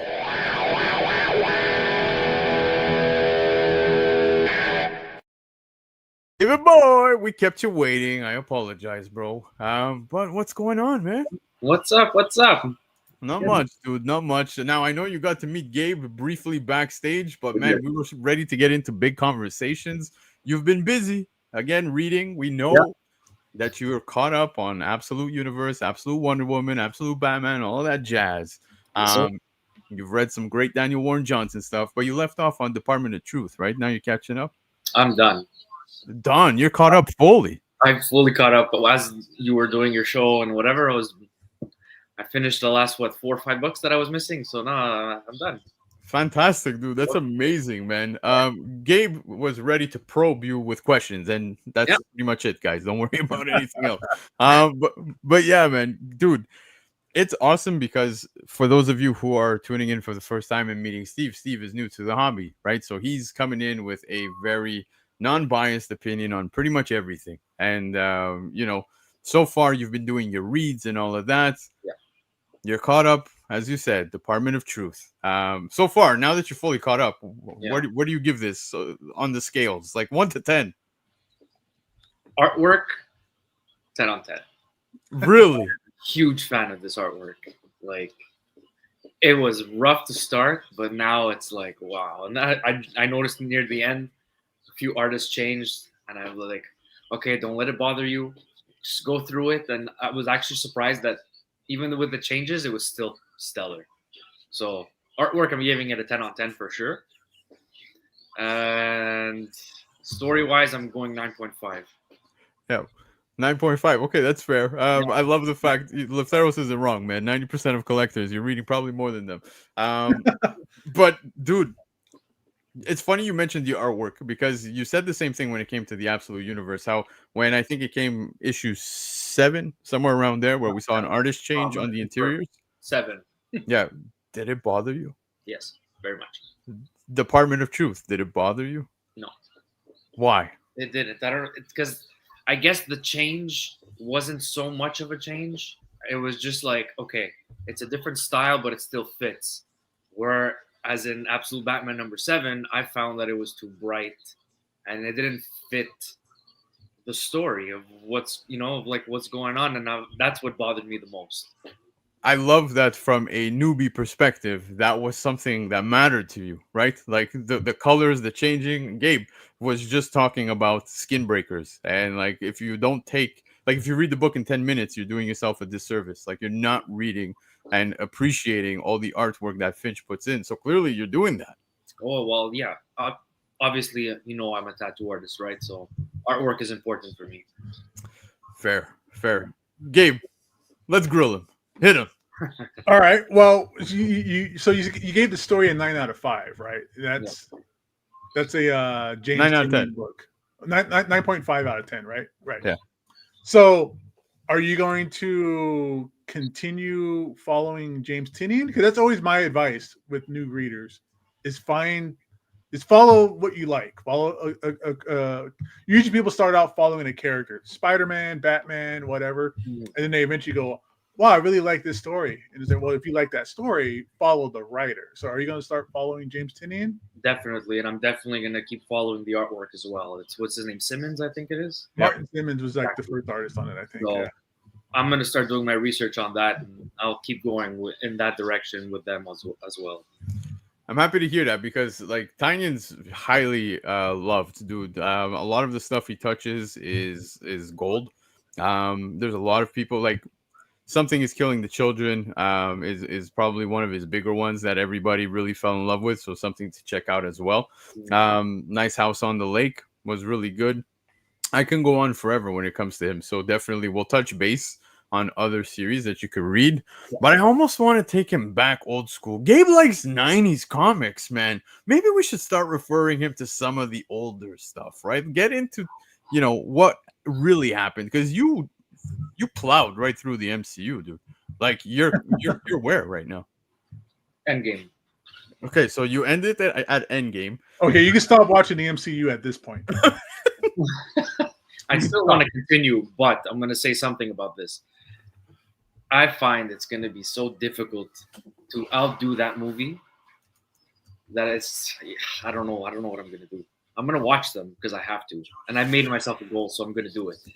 But I know for a fact that there's going to be a lot more orange and yellow coming soon. Yeah, now if you're wondering what he means by orange and yellow, please feel free to share your list, because he's actually graded every single Nice. I love this. So, that's incredible. Man. That's dedication. That's not like, oh, I'm just plowing through it because I'm gonna watch this in bed with my wife. It's like you're taking time. You're taking time. Yeah, I'm trying to appreciate what's the wait, put that back up, man. I'm gonna see what is. What's the different colors mean? So here's the grading list. Oh, okay. Red is shit. Red shit's always bad. You never want red shit. It's happened to me.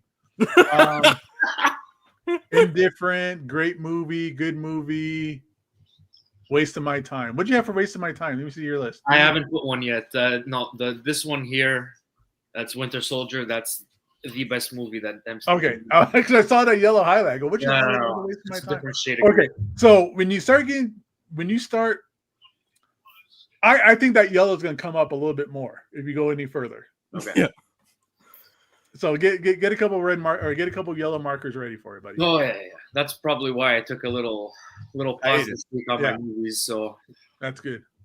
But there's a lot. I didn't see much shit. I didn't see much shit on the list. There's a lot of good. A lot of greens and blues. I only got Captain Marvel as shit because that was shit. And you're not wrong. I give you that much. But he wants to know. Michael Baker wants to know: is Winter Soldier still your favorite movie? By far, this is still my favorite movie. I love it because even the hardcore fans tend to say that. Yeah, rather often, dude. From beginning to end, on the edge of my couch. I was almost sitting on the floor like a child watching that movie. That's how good it was. That's awesome. Yeah. Now, this is a good question by Darthside, man. Did you go back to watch Blade? This was MCU, man. This is not yet. I'll get it. Well, there. Blade's not MCU though. No, okay. Blade is not in the. Well, hold on. Is it canon? We still don't know, right? Because Wesley Snipes did make his appearance in Deadpool. I saw that. Yeah. But yes. Back in the day, man, like Marvel was in big trouble, to the point of, like we were talking earlier about bankruptcy, reviving the industry via the Ultimate Comics, etc. But dude, Marvel sold off rights for their biggest characters, one being Spider-Man. They're still dealing with that shit via Sony. I don't know. I hope you haven't watched anything Sony yet. I want to make sure you still enjoy this. But yeah, Sony is a shit show. Fantastic Four to Fox. There's so many things, so many characters that were lost because of that, and they had to make their money back. No, but that's how they got. That's what helped them get out of that bankruptcy. Exactly. In the early 90s, is they just sold their rights off and other stuff. But that was a big kick. But they didn't get any money for those Blade movies and stuff. Exactly. They got no kickback from it. They just got I think it was $100,000 licensing fee or something like that, but they didn't get much of the box office from it. Yeah. But Blade's great. Blade's great. Yeah, it is. One last thing I want to bring up, and shout out to Love for Comics for doing this, because he's adding to the Steve Book Fund. That's right. We're now at $30 on that front. So we're going to do is Steve has yet to fill a short box with his PC. So what I want to do is take him to a shop locally here, because we both live in Montreal, so we can do that. Those of you who don't know, Steve's my ex-guitarist in my band. So we're going to go to a shop. I'm going to take him for the first time ever. Here's the $30. Fill it up, baby. Have fun. Just do whatever. And I want to see. I'm going to film what he's going to pull out. I'm very curious as to what catches your eyes. You gotta get his thoughts when you pull stuff out. Like, why are you getting that? What are you thinking? What Yeah, you pull that or something, right? Are you doing single issues, Steve, or are you like trade paperbacks, or what's your kind of choice? I don't know. I'm just gonna figure it out when I'm. No, I mean currently. Like, how'd you read Department of Truth? Oh, I've been reading it online. Okay, so you're doing online. That works. Yeah. That Yep. works. He's pirating. He's basically pirating. That works, dude. Whatever. Listen, I mean, I'm reading. That's what's important to me. That's Yeah. what I'm- Yeah, no, absolutely. I'm just bugging you. There's nothing wrong with that. But again, of course, I definitely want to take you to a store, see what you're going to pull out, and then we'll have the discussion as to why you chose these books, etc. You got Ozzy in the chat saying, BC, send me Steve's Addy. I'll send him some books. Steve's getting blessed, man. send him, like, somebody needs to send him like The Crossed. Oh and my just God. like outrageous, far crazy books. Anybody sends him Turok 1, you are officially my favorite person in the whole world. I'm gonna explain to you something. I found this. Okay. Oh, dude. Okay. I Did you didn't see the know movie? this. I've had this in my house for like 15 years. I don't know, something Yeah. like that. Never opened it, and I have a little paper in here. Yeah. At the back of this book, there's character descriptions, and this is what I look for in books. Okay, when you have a character called Shithead, Yeah. Great. with the full description of him, just an automatic. I'm reading this next for sure. Does it tell you how he is able to change the consistency of his body yeah. from watery diarrhea to constipation? Let me, if I may, Yes. he can make his body diarrhea soft, Yeah. bloody constipation hard, Yeah. with any consistency in between. Just that alone, I am reading this and I am so excited for this. Keep an eye on that writer. I don't know if you know who he is, but I have 3 names on this one, so I don't know which one you're talking about. Mark Miller. There you go. Mark Miller. Yeah. If you like this book, if you read and you like it, follow his work. Yeah, I'm definitely gonna check this out for sure. Also gonna say thank you to Cliff for suggesting Murder Falcon. That was amazing. Yeah. I did read that as well this week. So this week I'm at 40 books. Not bad, dude. Holy cow, man. It's like I LeFaro said, you're restarted. probably reading more than 90% of collectors right now. Hell yeah. I restarted Department of Truth because I like the first 10 books. I was like, okay, I don't remember quite what happened, so I started over. Yeah, I do that often, dude. Sometimes Yeah. like I talk so much about comics across multiple streams that sometimes I even forget shit. I'm like, wait, what was the name of that character? So don't worry about it. It's normal. Yeah. So yeah, that was my week. Yeah, but all right. So, Steve, this upcoming weekend is actually Thanksgiving weekend, but maybe next weekend, the one after that. So we'll pencil in 17, 18, 19. We'll probably hit up a shop and we'll make sure to show everybody what it is that you pull out. And yeah, man. Yeah. What's Thanksgiving like in Canada for you guys? Turkey, lots of turkey and And food. We gained Okay. 10 pounds and we're thankful for looking fat for the winter season. That's how we Okay. plump up and survive the cold. So it's same way as we do it in America. Sounds good. Absolutely. Absolutely. Pumpkin pie or pecan pie? Depends. I like pecan. I do like man. pecan. My man. Yeah. I'm in for both. I just like food. Yeah. We're all in for poontang. Poontang pie. Yeah. Some of that hair pie. Oh, Jesus. yeah. All right, Steve. Thank you so much for swinging by. Love you, bro. course. And we'll obviously touch base immediately after this. So yeah. Absolutely. Thanks for having me again. Have a great week, man. Can't wait to see what you're going to read, bro. Thank you. All right. Adios.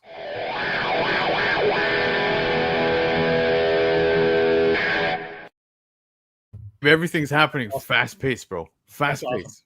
We're just Well, it's good to see him by getting new books because it's he has you, he has all the chat, he has everybody that's just going to just spit him out books to read. So, he's got a lot because when you get somebody who's reading for the first time, like you're going to get caught with all the great stuff. Like, yeah, I was excited to see him pull out Wanted. That's such a crazy, right? that's an under the radar book. Nobody talks about Wanted anymore.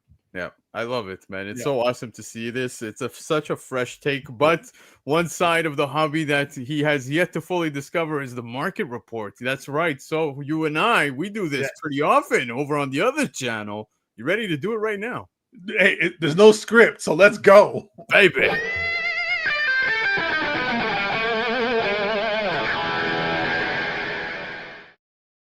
Guys, it's the market report. Of course, we're looking at books that sold on the aftermarket within the last week, and we look at multiple lists such as the House of Stein, CBSI, Key Collector, Covrprice, Go Collect, checking sales on eBay, but most importantly, my brother, our brother in the chat, Michael Baker. That's right. He hits me up every single day to be like, yo, BC, look what sold. Check this out. Holy shit. What the hell? That's what I love, dude. I love having all of you guys that are here in the chat hitting me up. It goes beyond Michael Baker, but he holds the Baker Shakers. That's right. That's what we labeled it. When he has a book that I want to highlight, it is a Baker Shaker. Now, tonight's list is very Covrprice and Baker Shaker heavy. So let's kick it off with the first book, Gabe, because we've got Fantasy Masterpieces, issue 14. We go back to 1981 with Buscema and Romita right here on this cover. Only 4 CGC 9.8s on the census. And with that being said, a CGC 9.8 just sold for $260. I love these Marvel Fantasy Masterpieces, dude. But these are it's just a reprint comic book too. It's really all it is. Yeah, because I remember once my friend bought the Fantasy Masterpiece 1 Silver Surfer. I was like, dude, you got Silver Surfer 1, but it was a reprint. So it's always cool to see these things. I wonder why $260 for a 9.8 is. I mean, this is like a $10 book, man. This is pretty cool. Yeah, pretty cool. I think it comes down to the fact that there's only 4 CGC 9.8s on the census, and so somebody must have got wind of that. But I think people just filter like eBay or whatever for CGC 9.8, and then they go, oh, and then they look over at like the census. Oh, there's 20. Right. Like they just kind of just keep cross-referencing. They just find one that has like a low pop report. Yeah, and Cliff, you're spot on, dude. It's very hard to find them in great condition, man. And that being said, of course, this one being a 9.8, it definitely ended up selling for a little bit of a premium here at $260. It is a Covrprice Daily Shaker, highest sale recorded to date on their website.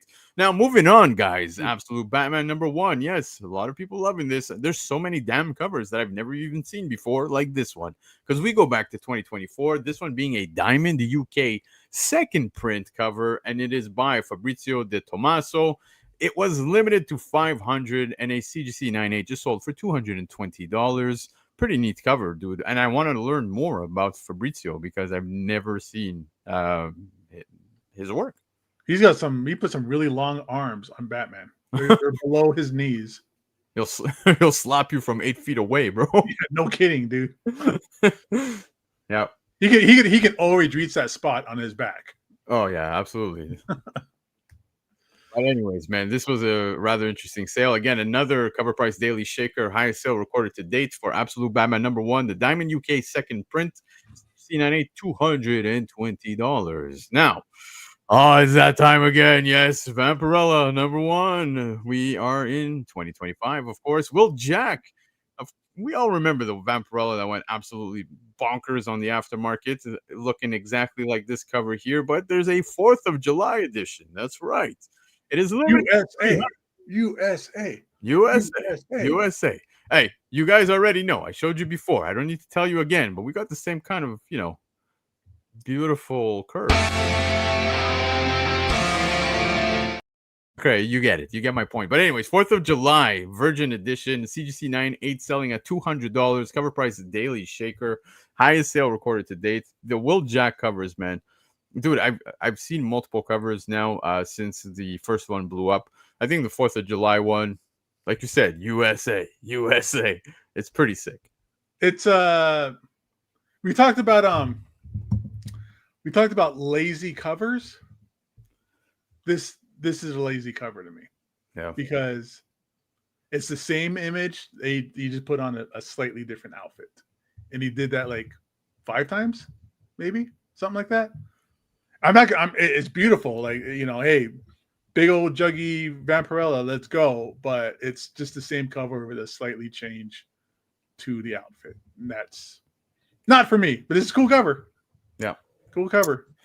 Agreed, man. Pretty interesting. CGC 9.8, $200 for this one. Yes, control, copy, control, paste, baby. Right. Look That's at right. you, Derek. Copy pasta, baby.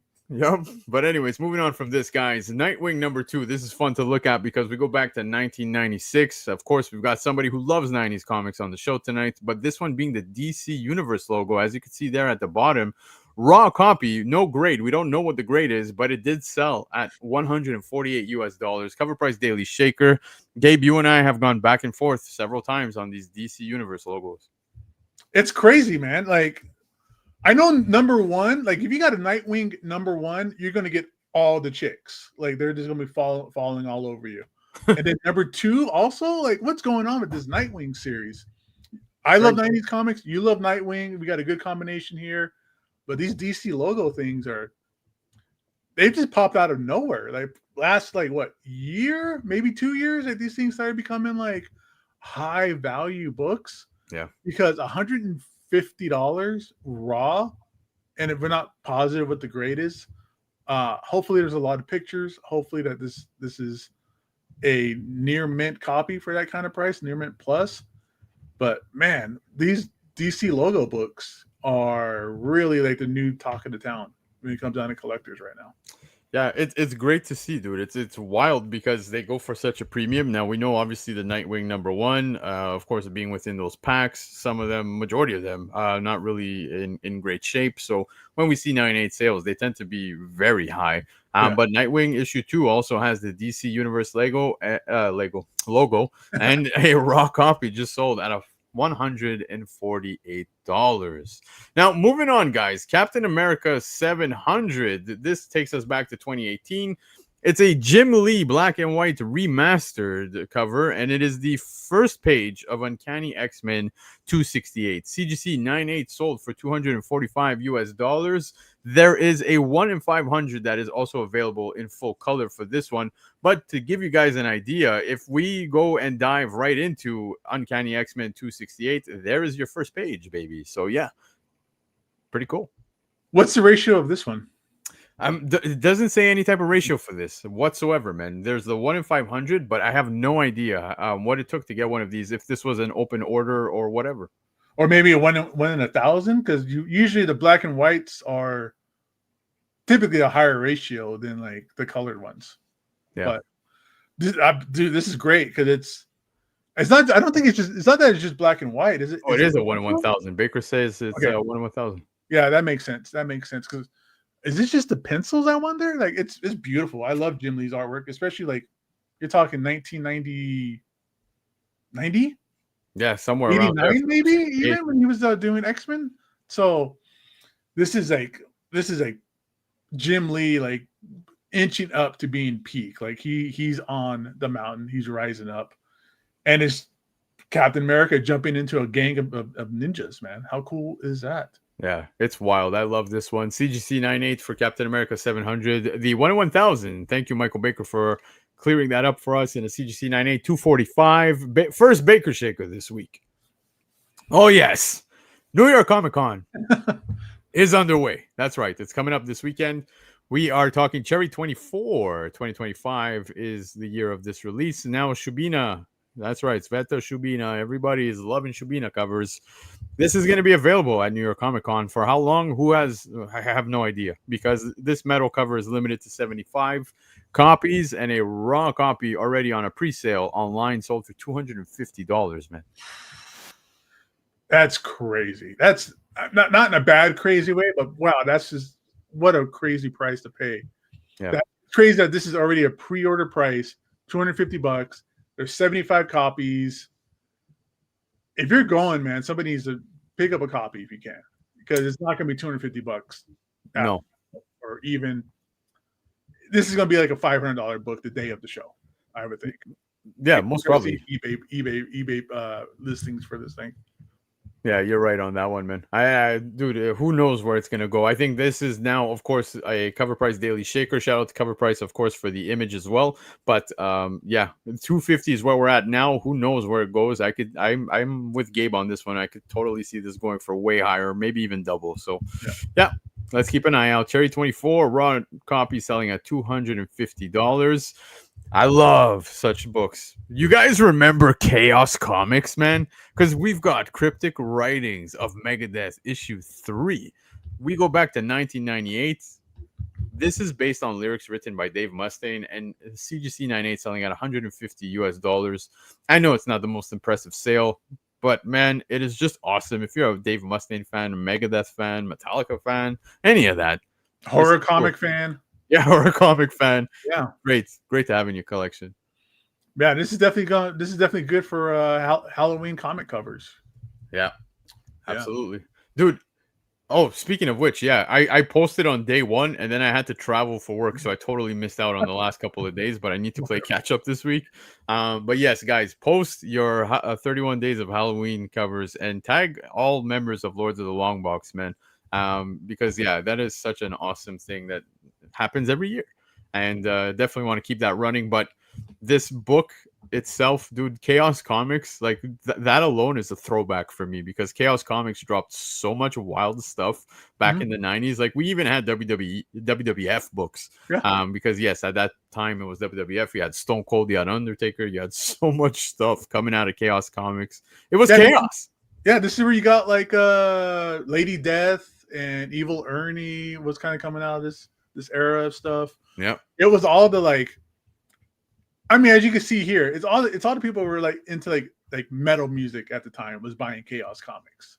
You know, they all had like leather jackets that had like the Evil Dead on it, or had the little smiley face and stuff like that. So this is just that era of like metal making into comic books. I kind of wish they would do that again. I would like to see like some metal bands do more comic books again. It has happened, right? Like we still see some of that, like Coheed and Cambria's doing it. Many other bands, they've come out with like little rock and roll books. Like you remember when I don't remember if it was Chaos Comics, but you would have like the Doors book.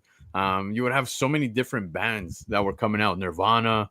It was a great time, dude. Like I loved when those were dropping. But today's time, most of these musicians are actually just becoming, writers, artists themselves, and you see it across all platforms, even in wrestling. Like CM Punk wrote Drax #1. You know what I mean? Right. Like just to give you an idea. But yeah, I love this, man. Cryptic Writings of Megadeth #3, CGC 98, $150. Preacher #1. Look at this cool sale, man. We go back to 1995 with this. First appearance of Jesse Custer, Tulip, Cassidy, and the Saint of Killers. CGC 98, $225. Baker Shaker this week. Dude, I'm the DC Vertigo stuff from the 90s was wicked too. Oh yeah. Yeah, this is some of the stuff where people are like, 90s comics are garbage. Wait. You got Preacher, you had Sandman, you had like Transmetropolitan, you had all kinds of really great DC Vertigo. When I was first like in the 90s collecting comic books and reading comic books, I was reading nothing but Marvel, Batman from DC, and like everything DC Vertigo. Like I loved all of this stuff. This is where you got like your crazy, out of control Garth Ennis for like the first time. This is such Preacher was kind of off the radar after the show. The show kind of like ran its course, and then nobody kind of cared anymore. So I'm glad to see that a #1 is still pulling weight at $225 for a 9.8.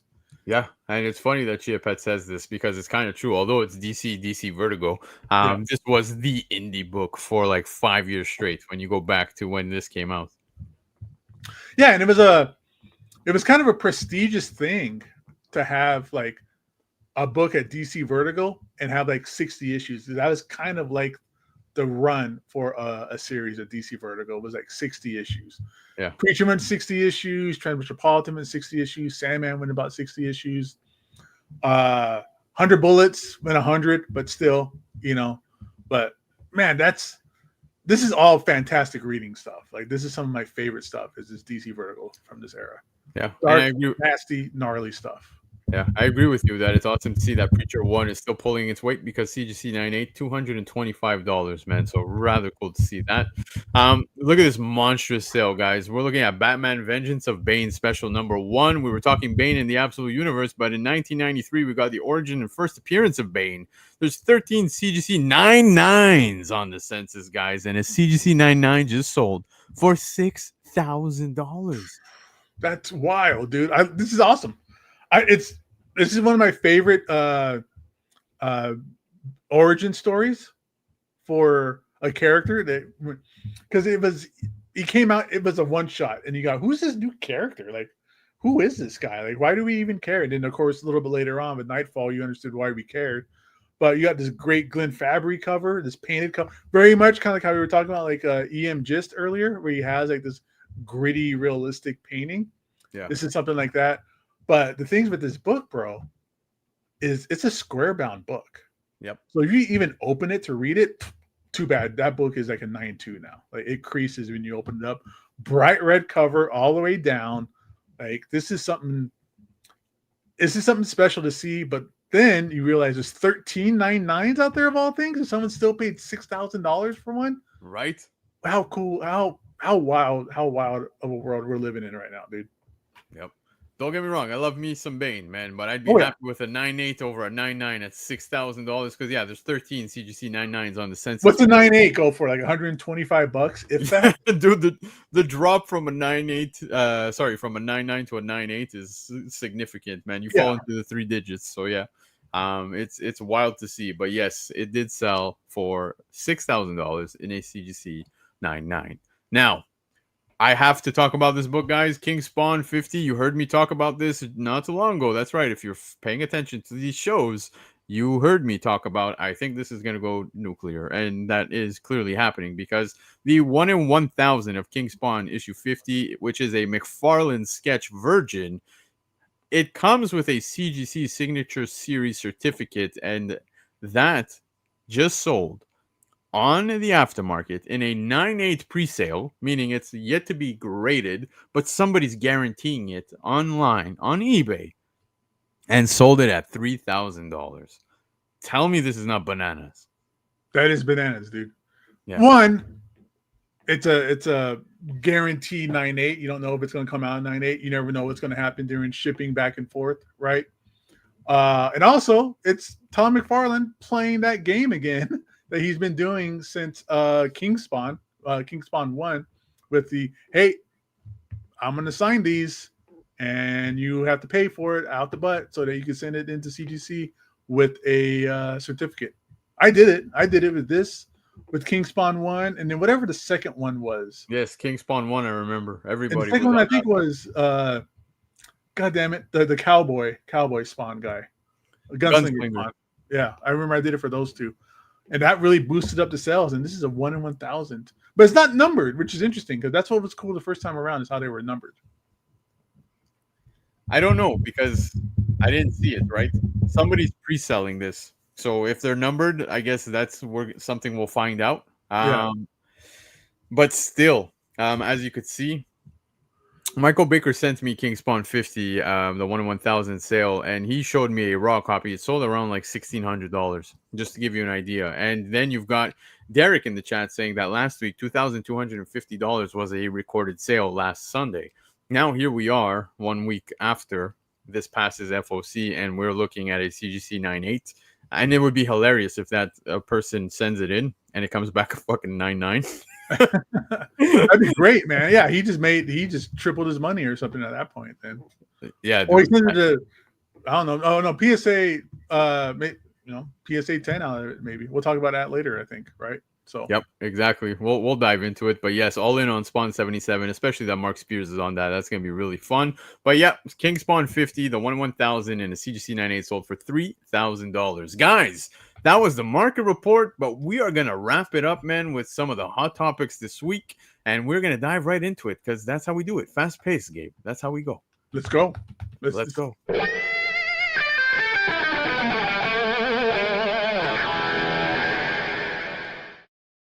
Hey guys, it's time for the hot topics. Now, I can assure you it might get spicy as we get to the end of this because we saw a lot of crazy things happening on social media when it comes to blind bags. That's right. The blind bag drama tends to continue. But before we get to that, let's dive into some smaller news that came out this week. J. Scott Campbell, there was a scam alert that he posted over on his social media because, yes, there was an email that was apparently going around and it was brought to his attention. They were hitting up some of his friends too, saying, hello, I hope this message finds you well. I wanted to take a moment to express my sincere gratitude for an unwavering support and encouragement you have shown me. It truly means the world, and I am incredibly thankful for each and every one of you. Your energy fuels my passion and keeps me inspired every day. I am reaching out today to extend exciting opportunities. I have been entrusted with curating an upcoming private art exhibition, and as part of this, I have the privilege of selecting 20 talented artists to showcase their work. If you would be interested in participating in this exclusive event, please don't hesitate to let me know. I would be delighted to provide further details and answer any questions you may have. Looking forward to the possibility of collaborating with you. Best regards, J. Scott Campbell. This was a scam that was sent out, and guys, it goes the scams go beyond just what we see on our side of town when it comes to eBays and all of these things. You've seen people get scammed and people bitching online, etc. But man, J. Scott Campbell, look at this spam email, dude. Is this not nuts? Dude, it sounds like it was written by like AI. Right? I mean, it sounds like a very just like your typical kind of AI email. But this is scummy, dude. This is even more scummy than somebody asking for money or something like that, because you're putting somebody, you're putting a artist Reputation. Well, yeah, artist reputation that with J. Scott Campbell, but also somebody's sending him artwork in hopes of like, oh, J. Scott Campbell's going to see my artwork and like it. Like you're messing around with people's feelings and their emotions at this point. Yeah. And their kind of their sense of pride and their sense of creativity. It's really pretty scummy, more than asking for money, it feels like. Yeah. Absolutely, man. Okay. Yeah, David, sadly, it is true. And I hate to agree with this because, yeah, it is pretty clever if they were trying to get artists to send them original art that they can obviously do whatever they want with. But, yeah, to add to Gabe, it's pure scummy, full of shit. Yeah. And I feel so bad that this happened to J. Scott Campbell. It's so shitty. So shitty. But anyways.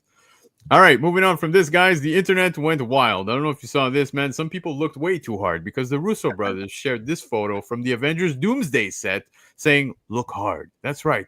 And as you can see, so many people were just like scribbling out nonsense. Somebody put a 67. You had AI over there. You had A4X. Wanda, I saw people writing Cavill.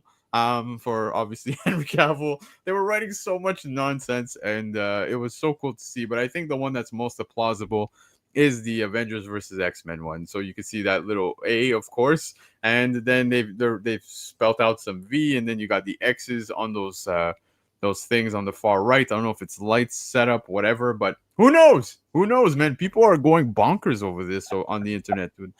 It makes no sense. Like if there was something hidden, they could have at least made it somewhat obvious. Like, because this is just one of Russo brothers on a laptop sitting at his on a chair, typing up a script or an email, or I don't know. Who knows? Like, you know, subscribing to someone's OnlyFans. Who knows what he's doing? Yep. But if it is something, they should at least made it a little obvious, or came out and say, oh, it's this, or there's nothing here. Like, this is all black and white. There's nothing on this photo that's interesting whatsoever. This is even worse than the whole like 6 hours of looking at chairs. Yeah, that 6 hours was something, man. I worked a full day. Like, I live in Montreal and I had to go work in Ottawa. That's a 2-hour drive for me, and the whole drive there and back, like I had the chair video just playing, and I would look over at my phone and I'm like, man, it's like 10 minutes, bro. Are they going to drop another chair? Like, what's going on? But yeah, it was chaos. And yeah, as you can see, chaos continues here as we build up towards Doomsday, because we have people literally scribbling out whatever they can piece together here based on this image, which is... People are trying too hard, man. It's one of those things where it's like every comic book is important, you know, and then something happens and one of those comic books they said was important becomes important. They're like, see, I told you. I was right. Yeah. I was right, 1 out of 1,000 times, but I was right. It seems like that. Yeah, Chia, I agree with you. It was marketing genius because it had millions of views and way more views than I will ever put with all my hard work doing shows. I could do it for 20 years. I won't even come close. Won't even come close. But anyways, man, let's move on from this, because speaking of Avengers, guys, yeah, July 23rd, 2027 had a Disney movie that was meant to be what seemed to be actually an Avengers movie, a Marvel movie. And now that got moved because Simpsons 2 is coming out. That's right. We're getting a second Simpsons movie, which I'm actually really happy about because, dude, the first one's really good. Yeah. With the dome and shit over Springfield. Like, it was so fun. Yeah, I love The Simpsons. I'm glad we're getting a second one. But it's a Disney movie. Was it a Marvel film that was pushed back? Do we know that? It was a Marvel film that was slated for July 23rd, 2027, and now it got moved. So it turns out that there's going to be, I think, only one Marvel film right now slated for 2027, which may be just Secret Wars, and that's it. Yeah. Well, what more do we need, right? We don't need. Hey, that's better than getting like 6 movies in 1 year or whatever, and they're being kind of junky, right? So yeah. But we'll see. They may just move it to like a different date, right? Realistically. But yeah, just wanted to put this out there in case anybody was keeping tabs. No big deal, because we didn't even know what the movie was, right? It could have been nothing. It could have been just a placeholder that they were waiting on anyways or something, you know? Yeah. I'm with you, dude. They're going to add another one. Yeah. I would say book it for sure. Well, because they got to book these dates and get theaters ready and get screens ready like way ahead of time. They really have to like, you know, reserve screens as soon as they can kind of thing. Yeah, Peter Porker is canceled, guys. Peter Porker canceled? Oh, no. Maybe it was a Mobius 2 or something. Fuck, I hope not, man. Nobody wants to see that. But anyways, just wanted to put this out there. Now, moving on, guys. This is wonderful, dude. On the comic side of news, I'm so happy to see this because a Spider-Man crossover comic is rumored to release next year. Now, of course, we know that we've just recently got the Batman Deadpool stuff, and there's more things slated. And as you can see, here we are now with this crossover. We're looking back here on some crossovers that have happened already between these two characters. Similar to the release strategy of this year's crossover, DC is actually going to publish Superman Spider-Man #1 in March of 2026, followed by Marvel publishing Spider-Man Superman #1. So exact same thing that they did with, you know, Deadpool Batman. Then we're getting Batman Deadpool. They're doing the same shit. And then neither publisher is revealing the creative teams involved yet, but further announcements will be dropping in the months to come. Presumably, both issues will feature several backup crossover tales similar to the ones in Deadpool Batman #1. That's what I was saying. Prior to those releases, though, DC will also release 2 Treasury Edition reprints of classic Superman, Spider-Man crossovers. A Treasury Edition 50th anniversary of Superman versus the Amazing Spider-Man #1. And in January, that's going to happen in January, and DC and Marvel presents Superman and Spider-Man Treasury Edition #1 in February. So I like this because you're getting the Superman versus ASM, and then you're getting Superman and Spider-Man. So this is going to be good times. You have the actual posters, do you? Or is that the actual book? This is the actual book. No freaking way, dude. Hold up. Oh, dude, that is so good. You know how long I've been wanting one of these? This one and the Superman Muhammad Ali. This isn't that expensive either. It's like $50. Like, it's not worth. You're not hurting yourself for this. Worth. What a book! Look at that. Look at that great artwork. Interesting that they're going to do a reprint. Yeah, it's going to be awesome. I'm happy that they're doing that. I need a bag and board for this thing, dude. I got to get one of those Treasury bags and boards. I just have it in the shipping box that it was sent in because I can't find anything that it fits in. I mean, if there's a way to keep it secure, you're definitely doing that by putting it in the box. That's more secure than a bag and board for sure, but it's just kind of ugly. Yeah, but I'm excited about this, man. I can't wait. I am going to pick up the reprints, man. I think they're going to look great to put up. You know what I mean? Well, yeah. I mean, it's fun to read. It's fun to just have it to read. That's why I bought it for. I read through it. It's so cute. It's so awesome. I love that style of storytelling that they used to do, like in the early 70s, where it's like, oh, there's a giant robot. Oh, it's Lex Luthor, and you beat the robot, and the head pops off, and Lex Luthor flies away, kind of stuff, right? Yeah. But I hope if they're doing multiple stories like they did with Batman Deadpool, can the stories be a little bit longer? Can this be a bigger comic book than a standard like 22-page comic book, so we could get more story out of it, right? And more of a build-up story than just say, oh, here's 8 pages of Deadpool, Batman, 2 pages of Green Arrow, you know, randomly like that. Like I would like to see some full length stories come out of it. Make it a little bit bigger, more money, one way or the other. Yeah, dude, I agree.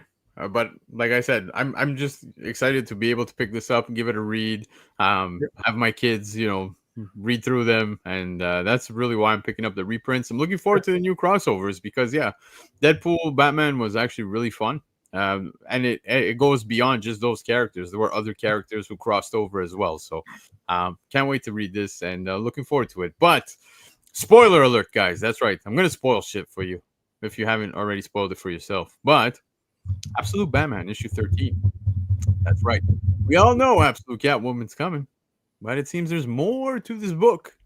And I encourage you all to keep an eye out, especially that this is now being released this week. So with that being said, I'm going to spoil it for you guys in 3, 2, 1. We're getting Ultimate Harley Quinn. Not Ultimate, sorry, Absolute Harley Quinn. And as you can see here, she's also the leader of the Red Hood. So this is pretty interesting.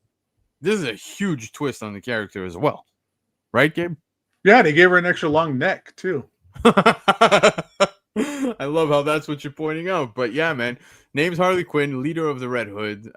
So we're getting her within this book. So I think this is going to be a book that a lot of people are going to be wanting to pick up this week. And I love that it's a completely different looking Harley Quinn. Like it's not a pretty sexy Harley Quinn or like a silly Harley Quinn on roller skates, like roller derby style. It looks kind of intimidating, you know. Right? It looks like an intimidating version of her. Like she's not going to be just some like silly, ha ha, pushover, silly kind of like hee hee kind of character. Like there might be some malevolence going on with her. It looks like. Yeah. But here you go. Everybody was looking at. They got you looking this way for Catwoman. Is oh wait, nope. Actually, it's the first appearance of Harley Quinn. So. Yep. Exactly. That's where we're at. Need to get a couple extra copies of this, maybe. There you go, Gabe. Pull out that phone. Do your thing, baby. Do your thing. Can I even get more? I'm gonna look. Actually, that'd be cool. If you can't, I'll scoop for you. Don't worry, man. But yeah, just wanted to put that out there for you guys. So Absolute Batman issue 13. Keep an eye out for that this week. I'm not saying it's gonna explode on the aftermarket, but it's great to have if you're collecting all of the Absolute Batman stuff. So there you go. Now let's talk about this. This is pretty fun. Both CGC and PSA are launching a new feature announced literally at the same time. That's right. They're going to now have autograph grading. So they're going to be able to grade the actual autographs on these books. They announced it at the exact same time.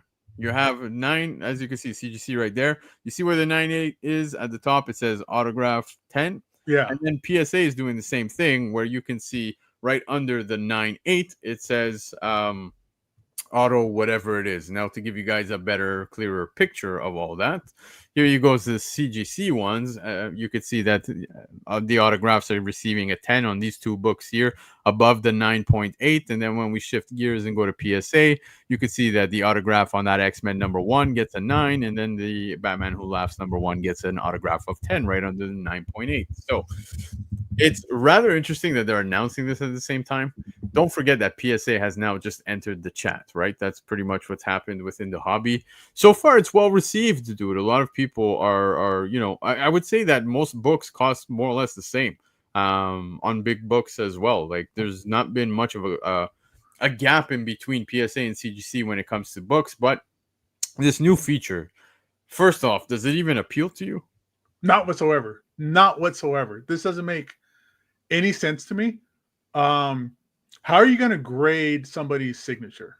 Like, how are you going to tell somebody that your signature isn't that good or isn't as good as it was on this other book? Like, what's the grading standards on an autograph? I understand if it's like, I've seen it. I've had it happen to me before. You get autograph and it gets smeared or something, right? But other than that, what's the grade of a signature? Like, I don't understand. I'm lost. I don't understand how this works. I don't understand what's the difference between an autograph 10 and autograph 9. So, like, how are we differentiating these grades? It doesn't make any sense to me. This is what I was gonna say. Obviously, if there's smudging, whatever, maybe it's Sure. faded, maybe I have no idea. But for myself, it actually is nowhere close to appealing. Maybe it's a great feature for those who collect, and this matters to them. But for myself, no way. And now, when you even look at some of the charges here, that example, we're looking at the price breakdown from PSA. You're looking at a $50.99 limited time introductory pricing.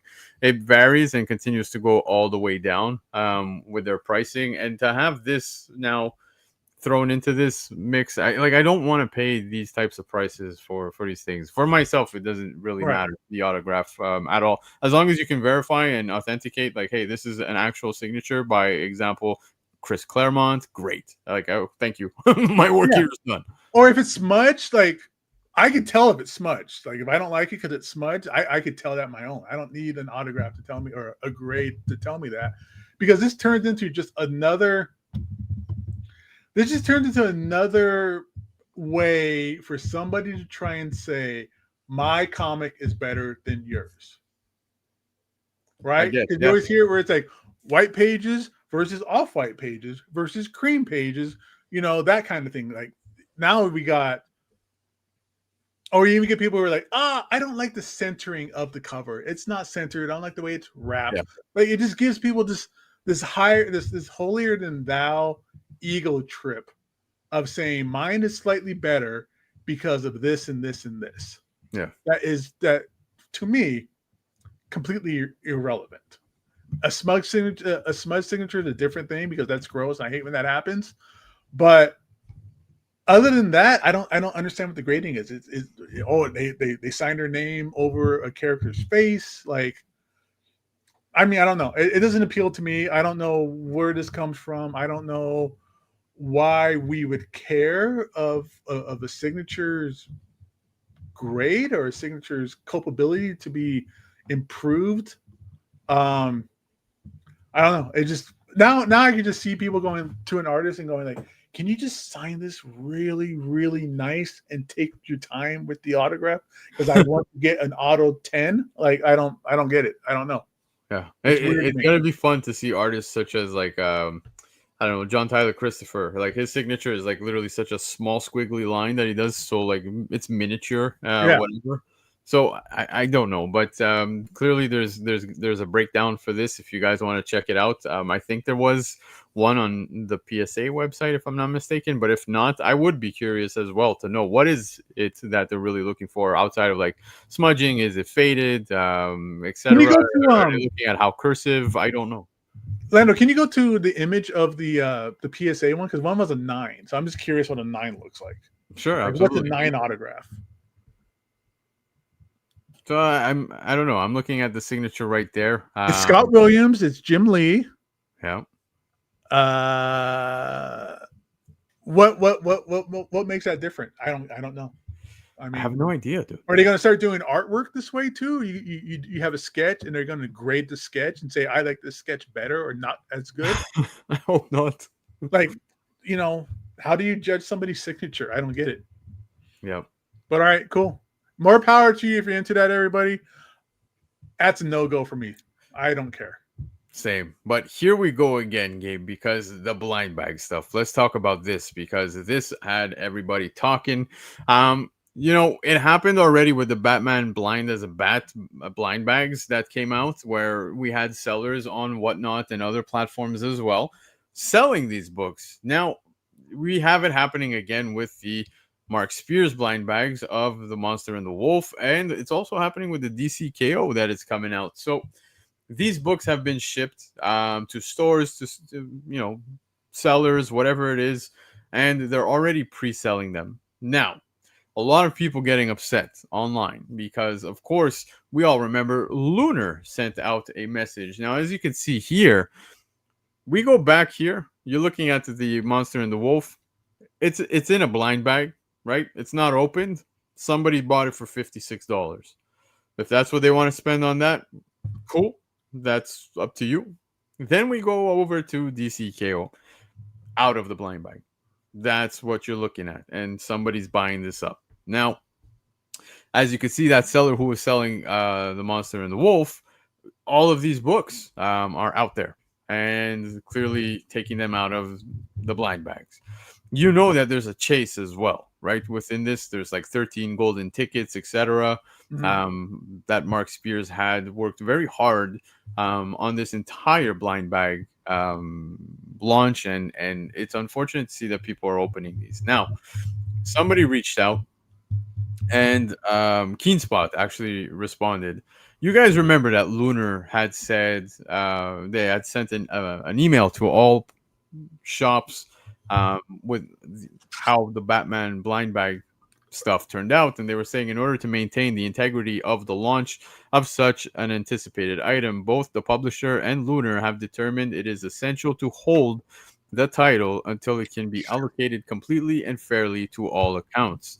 People felt like this was not the case when it came to this, but then Keenspot had a response to somebody saying, "Greetings, this is not the fault of Lunar. This violating retailer was one of 6 that ordered from Keenspot in a large enough quantity that we had copies shipped to them directly from the printer." So this wasn't handled by Lunar or anybody. There were 6 accounts that had such big orders that they received it straight from printer. That's how it was handled. Now, they were warned to respect the street date of October 15th, or there would be penalties. They also ordered a significant number of copies from Lunar. Early this morning, we reported their street date break to Lunar, and they immediately responded with severe penalties for them. This is a sad situation that we hope will not be repeated by anyone, or there will be consequences for them. All right, lots to break down here, Gabe. Yeah, I am curious about what these quote-unquote consequences and penalties are. Outside of them losing their early like shipping privileges, I don't know what else they're doing to these people. Like if anything at all. But this is just a blatant disregard and disrespect for every other retailer out there. Like that's it just, not to cry, it's unfair, it's unethical at this point to be able to say like, hey, I got these and I'm gonna sell these already, so I could get top dollar for them, and now everybody else is going to kind of get less for them because of it happening, on the back end of things, and it's already been struck out there, and it's just taking advantage of people. Again, it's just another situation, someone being taken advantage. $56. This wouldn't be a $56 blind bag. No. In if on the 15th in 2 weeks. No. But everybody else has it, and everybody's paying $10 for it, $12. Not even, dude. Like shops, dude. Look, Comic Legion. I talk about them throughout the show, but they had fucking bundles already set for people. You can get like 6 blind bags for like not even $30 Canadian. Yeah, that's perfect. And but now this is just making it worse. Like this is just really hurting. I am glad that I am a reader and a back issue collector, because this kind of stuff would just drive me batty and out of control and really upset. I think because it either way, what it really comes down to is Lunar and Keenspot really need to do something significant about this. They need to like cancel this person's account. Outside of that, what else can they really do? They need to cancel their account, I would think. A strongly worded email, or hey, you lose your early delivery privileges, I don't think is enough for something like this. I mean, we've seen this happen time and time again, and these people are just flipping them off, spitting in their face, and we're going to do it anyways. Yeah. And nothing ever happens. And we need to see something like this. I know Whatnot's not going to do anything, because Whatnot never really seemed to have done anything when people were breaking street dates or selling possibly stolen goods or things like that, right? So Lunar and Keenspot really need to just tackle these things and make an example out of it, I think. Yeah, I agree with you. That is an unfortunate thing that, of course, they're not going to do anything when it comes to Whatnot. I hope they would, but I want to just say something, because I saw people getting mad that people are pre-selling. Well, I don't see any issue with pre-selling. In fact, if you keep it closed, you're not opening the bag up, there's nothing wrong with that. It's kind of like FOC, right? When you FOC your books, you're pre-ordering it. It comes down to the same shit. Those of you that are opening this and doing this on streams, that you're ruining the fun for everybody. At that point, you're breaking pretty much street date. Because, God forbid, maybe this guy ordered 1,000 copies. He hits all 13 of the golden tickets. What do you think happens to these books and these blind bags at all the shelves of every store after that?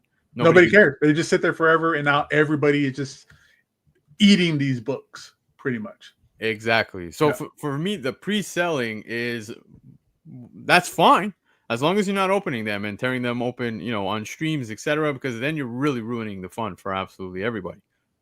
I think what should happen, because all the times I've worked in comic book stores, for years and years and years.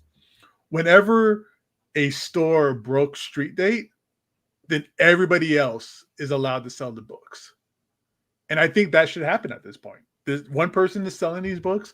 The moment all these other shops, because I know these guys got it seemingly got it early directly through KeenSpot's printer. Yeah. As soon as these other stores get their books, they should all be allowed to sell them at this point. One person ruined it for everybody else. Everybody should start selling them as soon as they get them, I think. But it's wonderful, again, that you say this, because you worked in shops. You were at Torpedo. You were doing your stuff back in the day. Look at how the landscape has shifted now. Now you've got so many platforms online. People are going online. You got Whatnot. You got eBay. You've got literally Facebook Marketplace. You've got literally everywhere, right? It's being blasted everywhere now. So how do you control that? I do think that it does go a bit beyond. Like if like I said, if you're pre-selling it and it's bagged and no one's seeing shit, that's cool. Pre-sell it. If somebody wants to pay $50 for a blind bag, you didn't do anything wrong. You pre-sold your inventory without breaking the rules. I really think once you take out the book from the bag, that's where they should be penalized. And it's going to take collaboration from everyone else. Whatnot's going to have to step in as well. Will they do it? Absolutely not, because they get a cut out of this, right? Yeah, and plus, I don't know where their ethics are when it comes down to Whatnot, because we've seen stuff before where it's like, hey, there's videotape of this guy stealing books or whatever the case might be. But it does come down to KeenSpot and Lunar. Just the only way to really prevent this from happening again is to make an example out of it. Yeah. And the thing is, like you said, pre-ordering is different. We all pre-order stuff. I mean, I pre-order 4K movies, we pre-order games, everything gets pre-ordered. The idea behind this is that it should not be in the customer's hands until everybody has a chance to have it in their hands. Correct. Everybody has a chance to sell it. And when you do this and you open it and you're sending it out through Whatnot, then that's breaking street date. That's destroying the idea behind this. It ruins Mark Spears' launch. I'm sure they had some kind of launch party or launch incentive. Yeah, they do. Right? It's going to be on Brian McClay's show. Oh, really? He said something about it, or? Yeah, that's what I remember hearing. So I think that's still ongoing. Yeah. Which it hurts everybody at this point when people do this. I mean, I'm not in control of it, but like I said, outside of canceling these people's accounts and you no longer get comic books, period, like we cancel your account, that's the only thing I could see that would be anything significant to prevent this from happening again, or to actually make an example to show like, hey, we set rules, you broke them, now there's consequence. And there has to be like legit consequences, not just like, oh, we're going to lower your discount, or you're not going to get early delivery or whatever. Because obviously in this situation, this guy got it not even from Lunar, he got it from KeenSpot himself. Directly. Yeah. Directly. So Lunar, that's nothing to do with Lunar. Now KeenSpot should be like, well, you can't order from us anymore or something like that. It just, there has to be heavy consequences for this, or it's the Wild West. It's the same as like regular laws in our regular life. Like you break the law, you gotta face the consequences, or what's the point? Yeah, this is a great comment, by the way. Tom's comic account is now closed, but we're opening Tim's account. It is a bypass for sure. There's got to be some intervention they got to intervene at some point. Because it is annoying, and I feel bad because, like Comic Ozzy was saying earlier in the chat, Mark Spears put a lot of work into this, man, and he if anybody really shows up for the fan base, I think Mark Spears is definitely one that we can say does exactly that. He thought of fans first when he put this together. He expressed that very much on Brian's channel, on Covrprice's interview. he's very, very excited about this launch. So seeing people ruin that, so full of shit, dude. Yeah. Again, pre-selling is fine, but don't open the packs, man, and ruin the experience for everybody else. I Don't think send them to people. You can't send them to people. You know? exactly. So I think that's where we draw the line, and we'll see how things turn out from here on out. But Gabe, man, thank you so much, guys. This was the show. I finally got to kick it with this fucking awesome dude, man, who I absolutely love shooting the shit with. I don't think I really need to plug much when it comes to Gabe because you guys are very well aware, but I'm still going to do it anyways because, yes, you could catch him on Covrprice, but in the description of this video, I've put every possible link I could when it comes to Gabe, whether it be his Instagram accounts. He's got 2 of them. He's got Gabe Loves 90s Comics. And of course, he's also got his selling Instagram account, which is Ninja Comic Books. Go check that out. I also put his Whatnot account down there. So if you want to go check out all his awesome stuff he's got for sale, man, go follow Gabe, man, on all these awesome platforms. Thank you, man. Thanks to everybody in the chat. Everybody's been so super supportive. Like, I feel like a star for being just a regular dude who reads a script on YouTube, and that's about it. So thank you guys for being so supportive, and thank you, Lando, for having such great people here. Like cultivating a great group, like that takes a lot for a host on a YouTube channel. Is to have good people, keep good people around, and not have a bunch of dickheads and jerks in the chat and stuff like that. It happens across certain platforms. I will say that. But thanks to everybody out there. Check out my hang out with me on Instagram. Message me. I'll chat comic books anytime. I do sell. I'm not someone that does a lot of blind bags, and you see me like selling them early or any of that kind of stuff. I'm a pretty honest seller. But I just want to talk comic books with people, man. I'm a star. Thank you. That's offensive to stars. Like, up in the sky, all those beautiful pieces of gas that probably died 100,000 years ago, and we're still seeing their lights. Nothing to do with it. This is Gabe, guys. That is Gabe, and I wouldn't have him any other way, man. Again, bro, thank you so much. Thank you. I could go on forever on how much I just genuinely enjoy hanging out with you.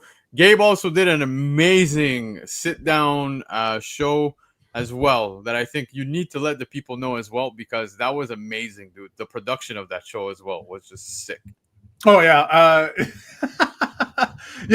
did there's a YouTube channel out there called Into the West Comic Books. Yep. Into the West Comics. It's unfortunately a very, very tiny YouTube channel. Like they have like less than 900 subscribers. They've been doing it for 5 years, less than 900 subs. Their videos get like 100 views, 200 views. It's so unfortunate.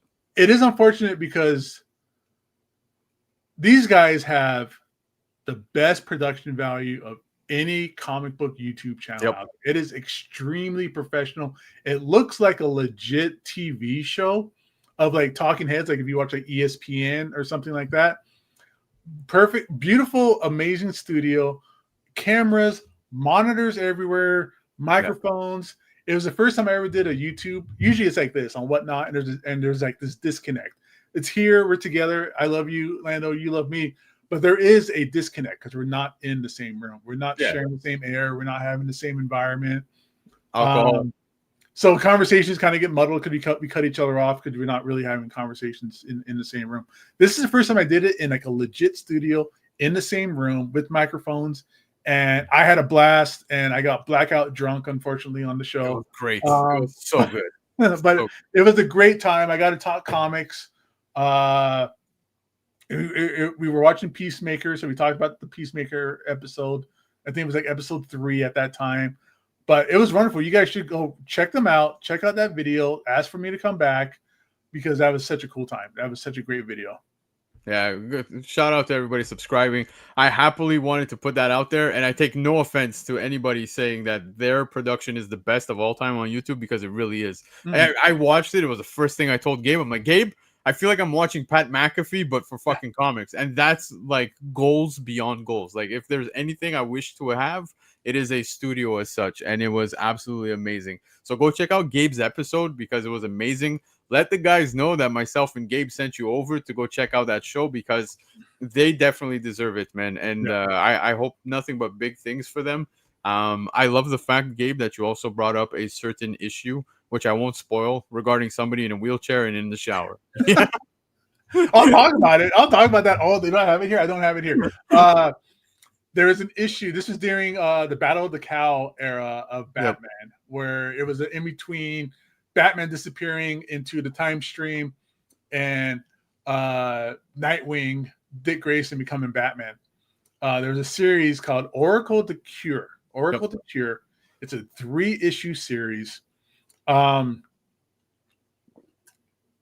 And yeah, I don't think I'm gonna spoil it. You're right. You know, you guys should watch that episode. Please do. Listen to me talk about Oracle the Cure and other comic books where it's like I talk about a couple comic books. Like, how does this situation make it into a comic book? Because in order for this to have happened, somebody had to have written it, given it to an editor, gotten approved, sent it to the artist.